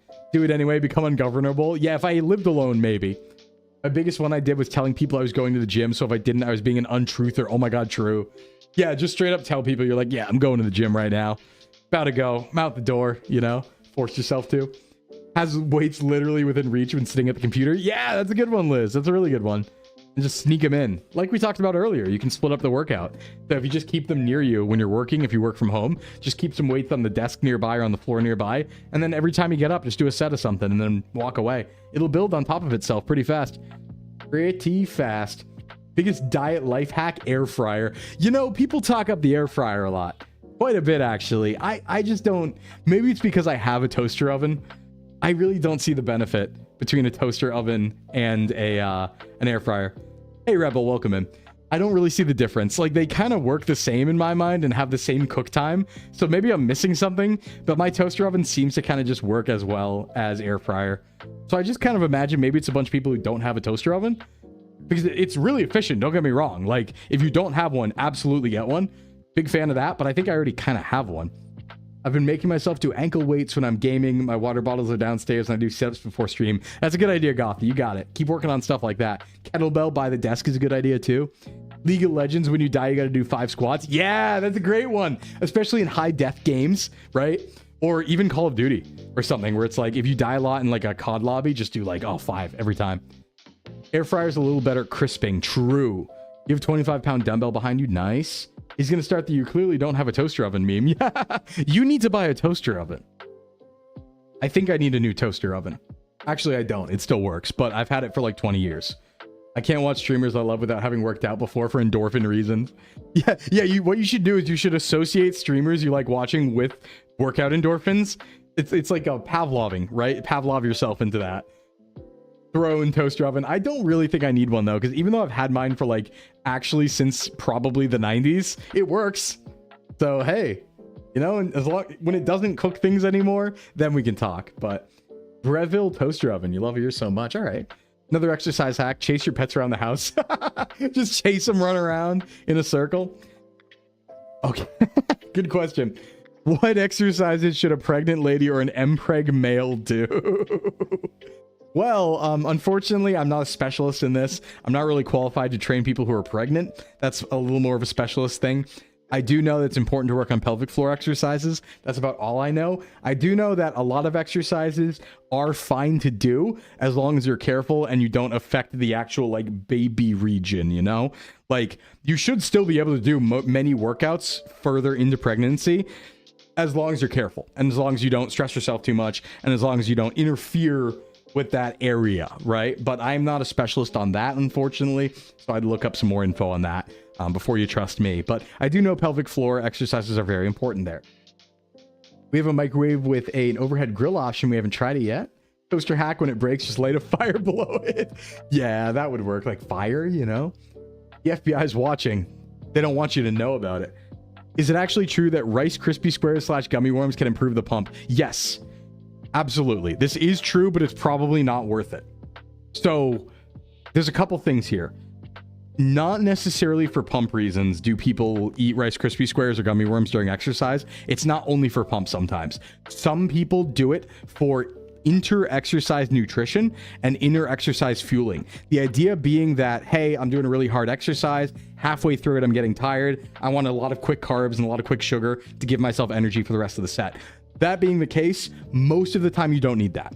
That is true. That is a thing that will work, just like it works for runners, for example, but it really only applies in high endurance scenarios. Sorry, my voice got lost there. Jordicus's voice has been killing me, by the way. I gotta be careful, because talking like Jordicus all the time on the GTA RP is really killing my voice, getting all gravelly like that. So yeah, sorry about that. But yeah, so most of the time when you go to do a weightlifting session, it's not actually an endurance session. So this really won't do much. But like, yeah, if you're working out for more than maybe an hour and a half, I could see a reason why 45 minutes in, you might want to do like an inner workout Rice Krispie or gummy worm. That might be able to help a little bit, but it's probably calories you don't need to waste there. It would improve pump a little bit though. Absolutely. Is gelatin actually helpful? Yeah, depending on the type of gelatin. That would work under 1 hour workouts. You probably don't need it for under 1 hour workouts. You probably, it's like by the time you would need it, you'd be done with the exercise before it hits. Because even if you have like a fast acting sugar or carbohydrate, it's probably going to take 20 or 30 minutes before you actually get any benefit out of that. And you've probably not expended all your body glycogen or anything 30 minutes into a workout. So like, it'll probably hit after you're done if you're doing a shorter workout. But if you're doing something that's like an hour and a half or longer, like, yeah, I could see a reason at 45 minutes or even at 30 minutes to get it going.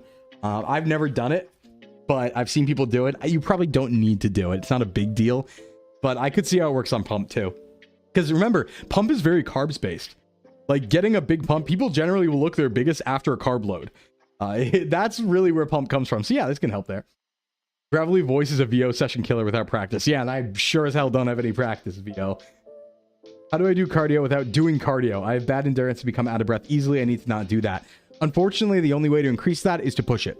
So you kind of have to push your boundaries a little bit, but that doesn't mean you have to go crazy, right? Just ease into it and do a little bit until you get a little tired and then stop, and then do a little bit more until you get a little tired and then stop. Kind of like an interval training type thing, right? Maybe jog for 10, 15 seconds. And then once you can't do it anymore, it's just stop and walk. And then once you've recovered, do it again. Do that sort of thing. It'll help a lot. More like an unnecessary treat. Yeah, it's probably not worth it. Also, pump is like, you know, it's temporary. So pump isn't necessarily, I get it because it looks good and chasing the pump for photos and stuff is really fun, but there's no point to pump. Like, you know, it's just a cool visual thing that makes you look good, but only for like an hour or two. So it's not like a metric you should ever measure anything by. Do something that has an endpoint. I agree with that too, Liz. That's a really good idea. Yeah, where it's like I have to go do something or get somewhere. And that's a big thing in the US with like activity, and one of the reasons why we have a hard time with it, because we can't go anywhere without a car. So we kind of just have to like mindlessly wander around for exercise, and that's really boring. It's not like a lot of us can walk to the store, right? We just kind of have to go pace around our neighborhood for no reason, and that sucks and is boring. With cardio struggles, I find that hydration helps a lot. Liquid IV, I agree with that. Yep. Sing every song in a musical of your choice with no warm-up or training. Yeah, that's something. Pump is a preview and a bad one. Yes. Yes. All right, let's see here. A couple more. If you're looking to bulk up but you're on a budget, where should I start? This is actually not that difficult, luckily. There are a lot of things you can get. Beans, like we've talked about, are a huge one. Beans are incredibly cheap. They're high in calories for the amount of, you know, volume they are. Very high in fiber, which is good for you as well. Go Bean Max if you're on a budget. Absolutely. You can also use more cooking oil and things. So olive oil, for example, use extra tablespoons of olive oil. Use a little more butter and stuff. You can go for slightly fattier cuts of meat if you're not a vegetarian or a vegan. Nothing crazy, obviously, but you can go for like thigh over breast, things like that. Go 80-20 beef instead of 90-10. There's plenty of ways to sneak in extra calories. Dark chocolate's also really good for this, and it's fairly cheap because dark chocolate, if we're talking really high cocoa content, can actually be good for you. Can be good for heart health and stuff. And yeah, I actually saw a really interesting study this morning that I'm like, mechanistically, I don't want to attribute it to anything yet because I'm like, that's weird. But I did see a study this morning that specifically, I think it was flavonoids. Was it flavonoids? No, it was a polyprofol. It was some plant-based substance. I forget what it was exactly. That's in dark chocolate, apples, things like that. Actually protected against the cardiovascular like tightening and stuff that occurs when you're sedentary for a long period of time, even in trained and untrained individuals. And the idea was basically, the way it was presented, which is obviously, you know, a bit sensationalist, was the study was presented with the headline that eating these things protects against the downsides of being sedentary. Just straight up. And I'm like, all right, that's definitely not true, but there might be something interesting there. And I believe dark chocolate is one of those things. And it was an interesting study. I didn't have a lot of time to look at it, but something unique out there. So that's a great way to get some calories in. That's not terribly bad for you. That's also fairly cheap. But yeah, kidney beans plus rice, easy. For the cardio question, I'm a big fan of interval training. You get quicker results to ensure short bursts followed by walking, jogging. Yeah, because you do end up getting a lot of good cardio in rather than like having to go through the mental fatigue of a long distance steady state situation. It's faster. I get it, you know? I've seen people talk about health benefits of dark chocolate as long as you watch the sugar. Yeah, just be aware of the sugar. Remember, nothing's inherently bad about it. It just tends to lead to overconsumption. So you just have to be careful about that, obviously, and like over consuming it. But sugar in and of itself is fine. There's nothing wrong with it, you know?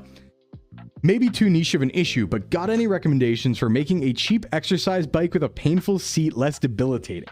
Tried pushing through and sticking to my schedule with it. My body was clear with me. It was too bad. Too much pain during and after for too long. Tried to find normal bike seat pads that fit it. No luck. It's a huge seat, super firm. Ooh, yeah. No, you're just going to have to sit on a pillow or something or find some sort of thing for that. I mean, developing some butt muscle might help here. So if you work on like squats and glutes and stuff, but probably not that much. You will get used to it, unfortunately, over time, but you need a new seat, yeah. But do also keep in mind, make sure, very important for cycling, make sure the seat height is proper. There's a proper guide to getting seat height. I'm not a cyclist, very, like, strictly, but you can look it up. There's a lot of guides to finding the right seat and saddle height, and that absolutely is a big deal for that sort of thing. So, tie a towel to it. That's not a bad idea. Skip the chocolate and go straight to pure cacao. Oh my god. This is going to be weird, but I've been doing weight loss, and the struggle I found is getting rid of a double chin. Not shy about having it, but what would help? It'll go away eventually, Gothy. It'll just one of the things that will take time because you can't spot reduce fat anywhere, and people will lose fat from different places at different speeds. It tends to be from the limbs and the face first, stomach last, but maybe sometimes it comes like later on from the face. But if you just stay on the journey, it will go away. It cannot stay there. Like, thermodynamically, it cannot just hang out there unless it's like a loose skin situation, right? Or there's some sort of like metabolic disorder causing it or something like that, which you would want to consult with the doctor with. But it's very likely you just need to stay on the course and it will come, and it's just taking a while to go away compared to other stuff. But it doesn't lose equally from the body. In fact, when you're bulking versus cutting, there's this really funny thing that happens where even if you're really muscular, if you go from a bulk to a cut, like 2 weeks into the cut, you look like absolute doo-doo. You look like absolute garbage, specifically 2 weeks into the cut, because you just hit this point where like you've lost your water weight, but your muscles are really deflated because they don't have, you know, as much carb loading going on because you're on a cut and the water retention's lower. But at the same time, like you still have all the bulking fat on you and you just look bad for like 2 weeks. It's the worst part of a cut. So yeah, but shamed. Hey, I need it too. All right. Appreciate the help you there. Yeah, did what I could. Despite my weight, I inherited my mom's double chin when I rest my head down. Yeah, but a lot of that too is like, it is workable. It is something you can absolutely work on if you want to. And there's probably some like skin tightening stuff that might work. I don't know anything about that. All I know is people who know things have told me retinol works for skin tightening or something. I don't know. I'm not a skincare person.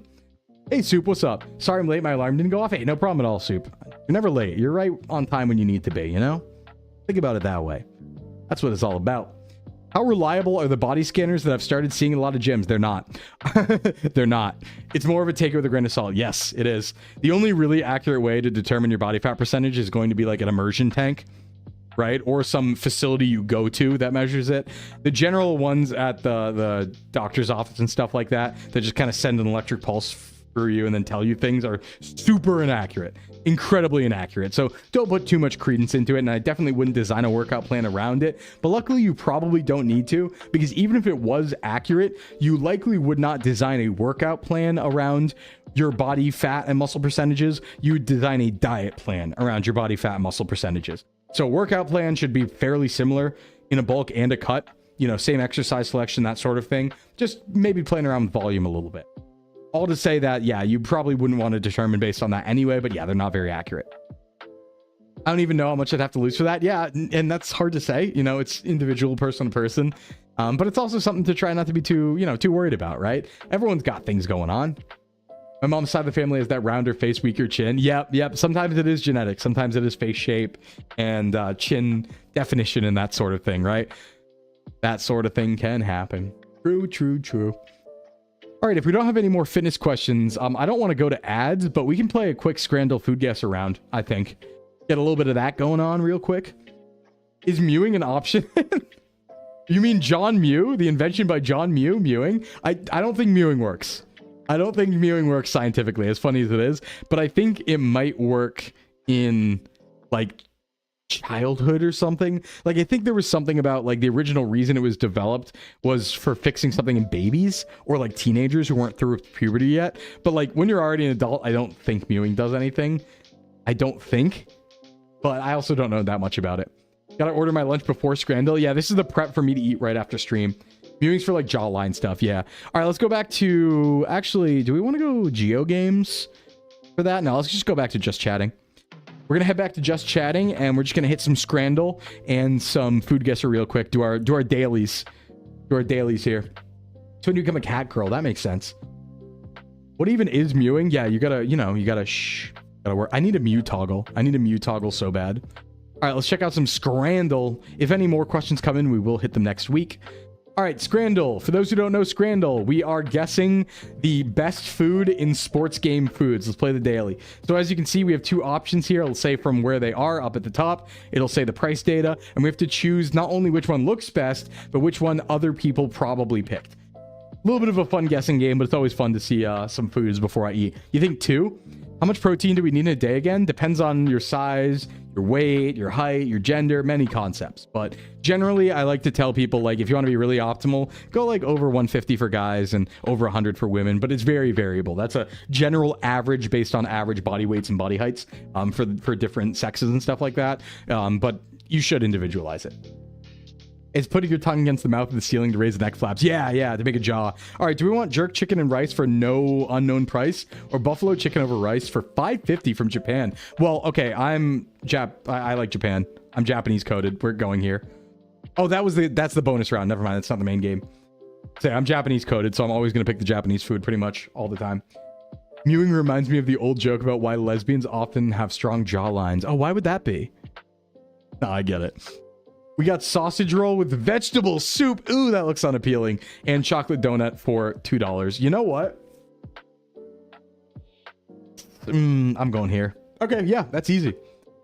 I would like a sausage roll, though. Whoa, look at that. It is an $11.50 black and white cookie shake versus sausage and bread. Okay, no, but hear me out. Hear me out. While this is yummy and probably 1,300 calories, hey, Zungi, welcome in. This also is €1.20. So like from Shesha. So like I'm a cheap guy. I'm sorry, I'm a cheap guy. I know I'm wrong, but I'm a cheap guy. Here we have Deal Town, England, double cheese and bacon burger, $7.50 versus no price data double cheeseburger bites. Kind of like the look of this one. Yeah, that's close, but it looks a little better. Wait, why can't you make the freaky emote anymore, Duntum? Why is there no freaky emote? By the way, am I pronouncing that correctly? Because is it Shesha? Is that how to pronounce it? Because I know it used to be like the Czech Republic, but I don't know if Shesha is the correct pronunciation. Bacon. Hey, Ross, how you doing today? What's going on?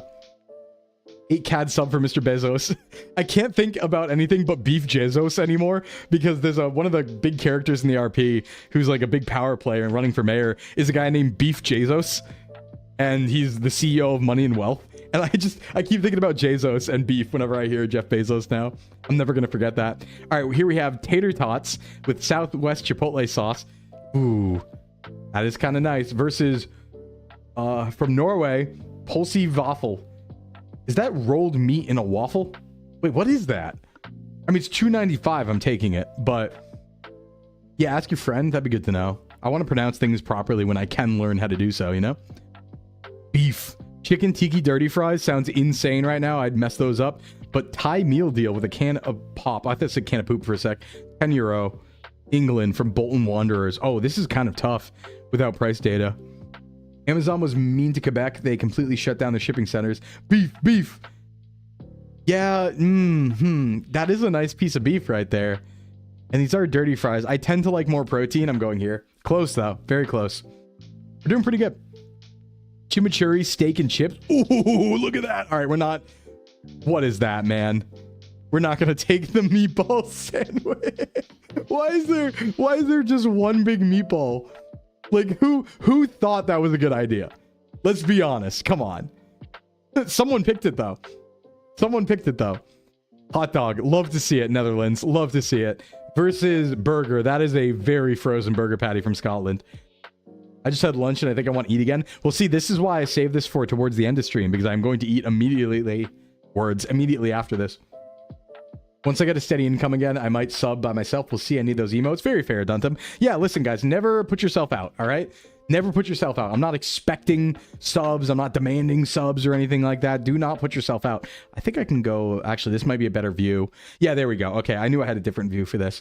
Don't put yourself out. Only do what you can, you know? The contributions are always super appreciated. And, you know, we are working towards the goal of, like, being full-time and stuff like that. But I'm here to provide entertainment and fun times. I have just as much fun doing this yapping as I do, as I'm sure people do watching it. So please don't worry about it. Long sausage number 2. There's a lot of long sausages. The burger doesn't look cooked. It would be a shame to give him VTuber mail my life savings. It would be a shame. It would be a shame. Hot dog, they're kind of price comparable too. I don't know what unappetizing meat in a bun I want here, honestly. I guess I'll go burger. I don't know why that's... Okay. I don't know. You pronounce Sheshia right? Nice. All right. I do like to get pronunciations right when I can learn them. Weird flex, but if you ever are looking for a fun time, do the Scrandle from 6/20/2025. Why? Why specifically that one, Tinkle? All right, we have... What do you mean, hot dog? That is not... That's just a little... That's a little something else. That's just a little hot dog in a fake bun. That's not real. What is England doing there? At least it's €2. But yeah, we're going Mitza. Come on. USA, USA. That looks evil. Scrandles taught me so much about what counts as a hot dog. My favorite one is the, I think it's Norwegian, where it's the hot dog in like a tortilla, and it's like a foot long. That's really funny. Saving 50 cents on the hot dog, true. That's a normal sized dog. Hey, Fluffy. What do we got here? We got chicken tinga burrito. I don't know what that is, but that looks like a stacked burrito, and it's 6. I want it. Damn, this is actually good. Wait, hold on. That hot dog looks insane. It looks like something from Pokemon.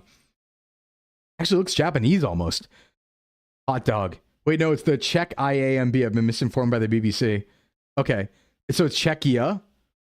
I like the one... Oh, I could get it, right? The BBC being like, and meanwhile in Cheshire. I can see that. I like the one where it's a hot dog sticking out of a hole in a half baguette. Yeah, not euros, pounds. Listen, I don't know the difference for your Monopoly money, all right? I'm taking the burrito. It's a banger. Really? I mean, both are good, but that's a nice stacked burrito. Yeah. Spicy sausage with 2 pieces of bread, or carapulcro son sopa seca. I don't know what that is. From Peru, looks like. You know? Ultra fiber. I don't know what that is, and I'm a little scared of it. Look, there's some sort of spaghetti going on here. It does look kind of good, though. But that is a spicy sausage. Going burrito. I'm going to go here. Oh, that's Canadian money? All right. Another Monopoly currency. We did pretty good there, though. We did pretty good there. Let's take a look at Food Guesser. All right, everyone. Daily Food Guesser. Lock in. What do we got? For those who don't know what Food Guesser is, might be new to the stream, this is guessing exactly what country a food is from based on the ingredients and the description. Don't necessarily trust the pictures, because the pictures might try to lead us astray. This is using buffalo meat. Yeah, it's buffalo meat and turmeric. Okay, and Sichuan pepper. Wait, hold on. Buffalo meat and Sichuan pepper. Wouldn't that just mean China? Made from sun-dried spice meat, often use goat or buffalo, marinated with spices. Maybe this is... It could be Western China. It could also be like somewhere in the... Not Caucasus, but like in the stands, right? Or Mongolia, even. Yeah, I feel Mongolia. I think Mongolia might be a good guess. Let me first guess Mongolia. Go first guess Mongolia. Warm? Okay, it's southwest of Mongolia. So we were originally on the right track with it being... Well, it could just be China, Western still. Let me do that. Borders. Okay. Okay. Oh, I need my map. Hold on. Darn. I thought I could get away with not pulling up the map. Give me a sec. Let's pull up the world map. I need to see borders. I need to see borders. I made the screen black so it didn't like dox me on Google when I pull up anything ever. Labeled world. Take a look. Yeah, it'll sort of work, I guess. All right, why don't we look at like, let's see here. Let's see here. Where do we want to go? Southern China, Sichuan. Okay, so we were kind of on the money there. We said Western, but still Southern China. Where is it directing us right now? It's telling us that it wants us to look to, it borders to the west southwest, and that's China. So it could be like, oh, this is India, isn't it? This is India, Pakistan, isn't it? Damn. I should have just, okay, let's go India. Let's just see if it's India. Probably is. Okay, never mind. East now. Oh. Oh, wow. Is this Kyrgyzstan or Tajikistan? Let's go Kyrgyzstan. Kyrgyzstan. Damn, that's just not even it. Okay. I guess Pakistan doesn't make sense for the direction, but it was Nepal. Wow. You know, I saw Nepal, but I just didn't feel Nepal. I was like, I don't think so. Black screen toggle was kind of valid, yeah. I didn't think so. I wouldn't have ever guessed that. I think of a lot of like vegetarian foods when I think of like Nepalese food. Beetroot, cucumber, green tomatoes, carrots, cabbage, bell pepper, watermelons. Oh, whoa. Okay, what is this? We got pickled vegetables. This is Eastern European. Pickled vegetables and fruits as well with mushrooms. This is like Poland or Hungary or something for sure.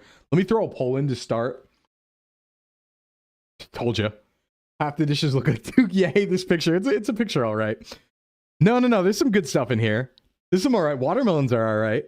This is Eastern Europe. Yeah, this is for sure Eastern Europe. It's just more east than Poland. It's east-south. Okay, wait, maybe it's Balkan. Hold on. Let's go to our Poland. Is this could be Ukraine, Moldova, Romania, Slovakia. It's not borders though, so it's not Ukraine. Could be Georgia. Let's just throw Bulgaria. Let's throw Bulgaria here. Bulgaria. That might be too south. That was border, but it's north. Okay, we were kind of close. So Romania. I feel like mushrooms are very much a Romania. I was thinking Moldova. Okay, I almost threw Moldova as a Hail Mary. I'm just like, you know, what if it's silly? Russian, Ukrainian. We were kind of in there. There's a dude on that we can recognize, isn't there? Puff pastry, marzipan, raspberry jam, chocolate, whipped cream, powdered sugar, custard. Okay. Garnished with a silhouette of a historical figure. Celebrated annually in early November. He looks Russian. He looks marzipan, Sweden. Oh, Sweden might be great here. Because I was going to say the ingredients seem European bakery style. But the guy doesn't. But Sweden makes sense, actually. I like Sweden a lot. Gustavus Adolphus pastry. All right. Literally looks like Lenin, yeah. We kind of did all right there. But we can do better. Let's do one more. Where's my back to home? Quick play. Oh, God. What is that? That's cat food. Oh, no. Wait, this is a Chinese dish for sure, right? No, the soy sauce, dark soy sauce, oyster sauce, fish sauce. It looks like a Chinese dish. I'm just going to throw it out there. Easy. Looks familiar. It was a few places. Yeah, it was a few different places. Flour, sugar, eggs, butter, lemon juice, lemon zest, baking powder. We got European bacon ingredients, almond extract. We do have some almond. Filled with zesty lemon curd. Tartness of the lemon. Looks like baklava. Kind of does. Looks like generic egg tart. Italian. Why don't we start Italy and then go Turkey based on that, or France? It does border northwest. Okay. Italy border northwest. That is for sure France then. This is very likely French. Yep. Bichon au citron. Can't do that, but North Korean looking dish? Nah. Where there's soy, is that bacon? Bacon, vodka, dry vermouth, olives. I mean, there's vodka in it, but I don't trust that this is a Russian drink. This is like a weird USA Canadian drink for sure. This is like a weird, yeah. This is a weird new fusion drink that you'll find in like a coastal city. New York. This is like New York, or it's like Toronto or something. I think it's actually Canadian. I want to go Canadian. Okay, damn, it was us. All right, that's fair. That's fair. Bacon martini. That's fair. You know what? That's fair. That's what I'd expect out of us. If it were maple, I would have said Canadian fare. Eggs, flour, sugar, milk, vanilla extract, fruit optional. Okay, that's pretty simple. We have another baked dish here. European, well, not European ingredients, but generally European style. Maybe Eastern? We got fruit sprinkled in. Bacon-tini. Completely in favor of Bricken variants. You get way more of the meat flavor than if you break it up cooking. Yeah. I like my martini greasy, not dry. Ooh. Ireland. Starfire, that's a bold guess. What makes you think Ireland? Do you have any thoughts on that? because I don't know much about baking differences between like the various places in the UK and Europe. I just know that like what is a European baking thing? Dutch with fruit in it. I could see Dutch. Why don't we throw a Dutch situation? Unfortunately, Denmark. Yeah, let's throw in Denmark. That's warm. Go France. No, it's only warm. You know what? Let me actually go Ireland now that that directed that way. That is warm. Okay. Okay then. Another French one. That is a piece of bread. Flour, eggs, butter. Who invented bread, bro? Wait, orange blossom water. Wait a minute. French. Orange blossom. Oh, this is brioche? Or wait, Asian? Is this Anubis? Thanks for the follow. Welcome in, Anubis. Is this Philip? I've seen rose blossom water before, and that was a Filipino thing. I don't know what orange blossom is. Let's just start French, and if it's way off, I'm going Philippines immediately. Okay, it was brioche. Cool. I got a little thrown off there. I'm gonna be honest. Let's play again. I'm having fun. No. Rose waters and Turkish dishes. Okay, cool. This is mutton. We have mutton in play, but this might be a secret South American dish, actually. In fact, I think it is. India? You think India? Lentils. We do have lentils. We have mint. Okay. We have cinnamon. Let me start India, but it could be a secret South American dish. I'm going Brazil if this is wrong. Easy, actually. Good job. Incredible job. That was a perfect guess. Water, cinnamon sticks, panela, aguardiente, sugar, clove, citrus. I'm going to go South America, start Brazil. Orders, as always. Okay. Beginning to look a lot like Scrims in this. Sure is. A Scrims list. That's different. Hey, what's up, Volcano? You think Guatemala? We are northwest, or just generally west of Brazil. So that's going to be quite a few things, actually. This might be Peruvian. It's a drink. Kind of like Peru. That is not where I want to be. That's GeoGuessr. I had that up just in case. Yeah, well, there's a lot of them, so that works. We're kind of killing it. Potatoes and macaroni. Wait, potatoes, macaroni, cream, cheese, onions, butter, salt, pepper. Cook pasta and potatoes together. 2 carbs. Fried onion ring on top and a side of applesauce. This is sloppa. This has to be UK slop. In a good way. Double carbs like this? Spain or Italy? No, I think this is UK. Applesauce? I'd like this too. This is very much, that's what's making me think it's the UK. This feels like ancestral food for me. And there's apples. Apples is a weird choice. I think I want to go UK. It does let us differentiate though. Let me start Ireland. Warm. Okay. Hey, Miss Lala, welcome in. How you doing? If it's warm and we got to go east of this, maybe not then. Could this be a German or Austrian dish? Because it doesn't border. So I think we're actually on continent Europe right now.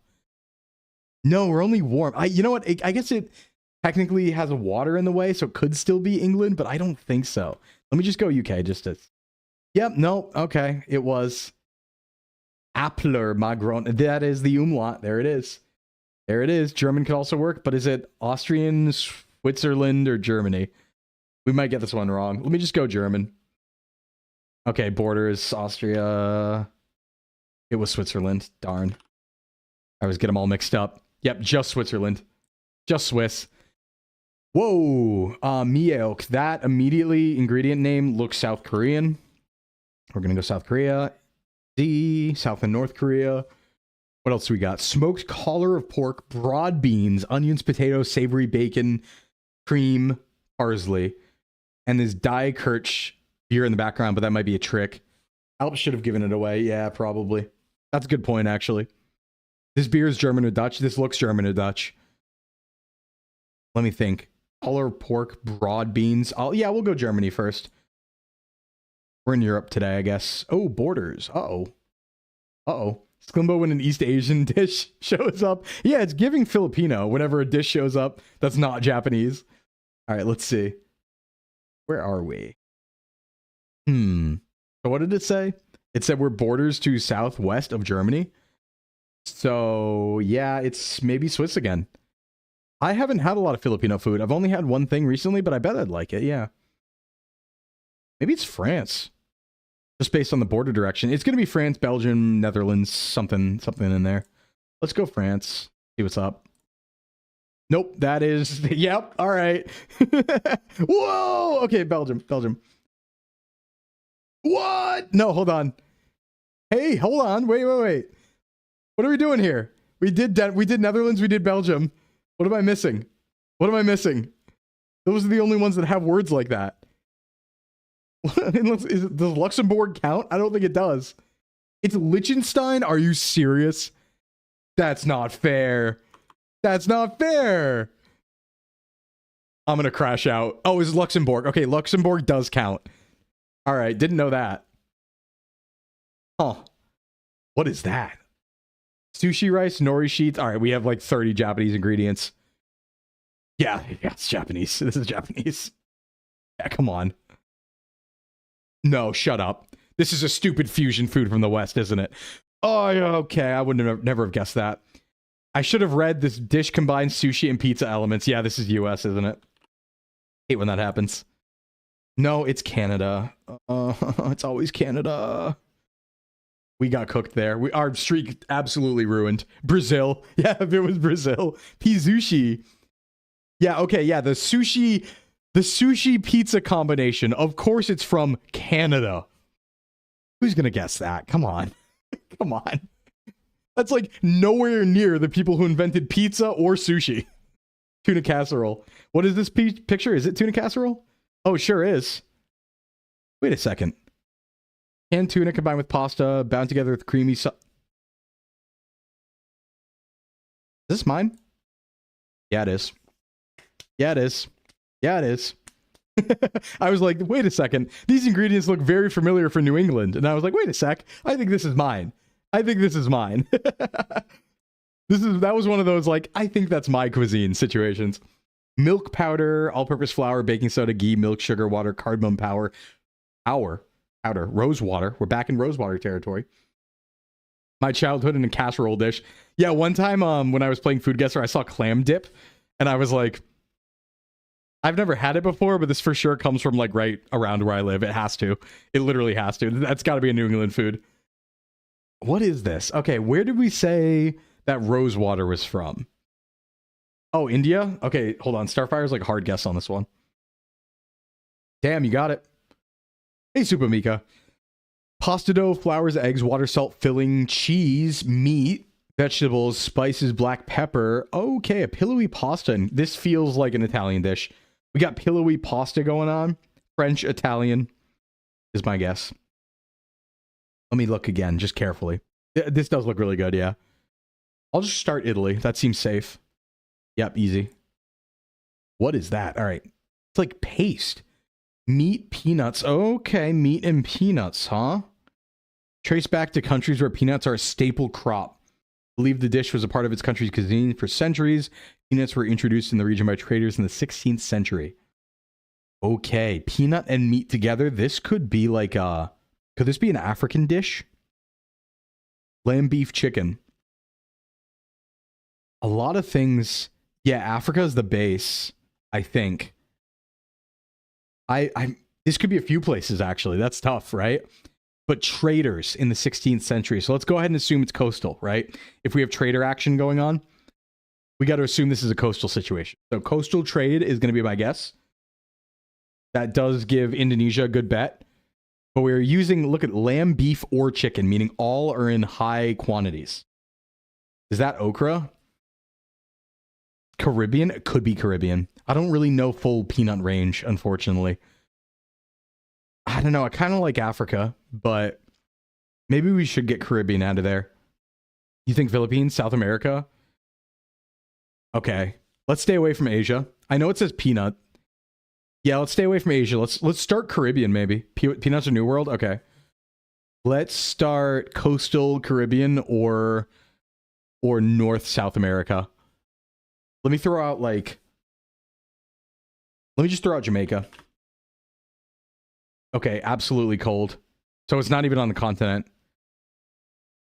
And it's east, it's across. Okay, it's Africa, I think. Gotta be North Africa. Let's throw like an Algeria. All right. Borders, west, south. That's not too hard. Algeria is kind of on the coast. Morocco or Mauritania? I'm going to go Mauritania.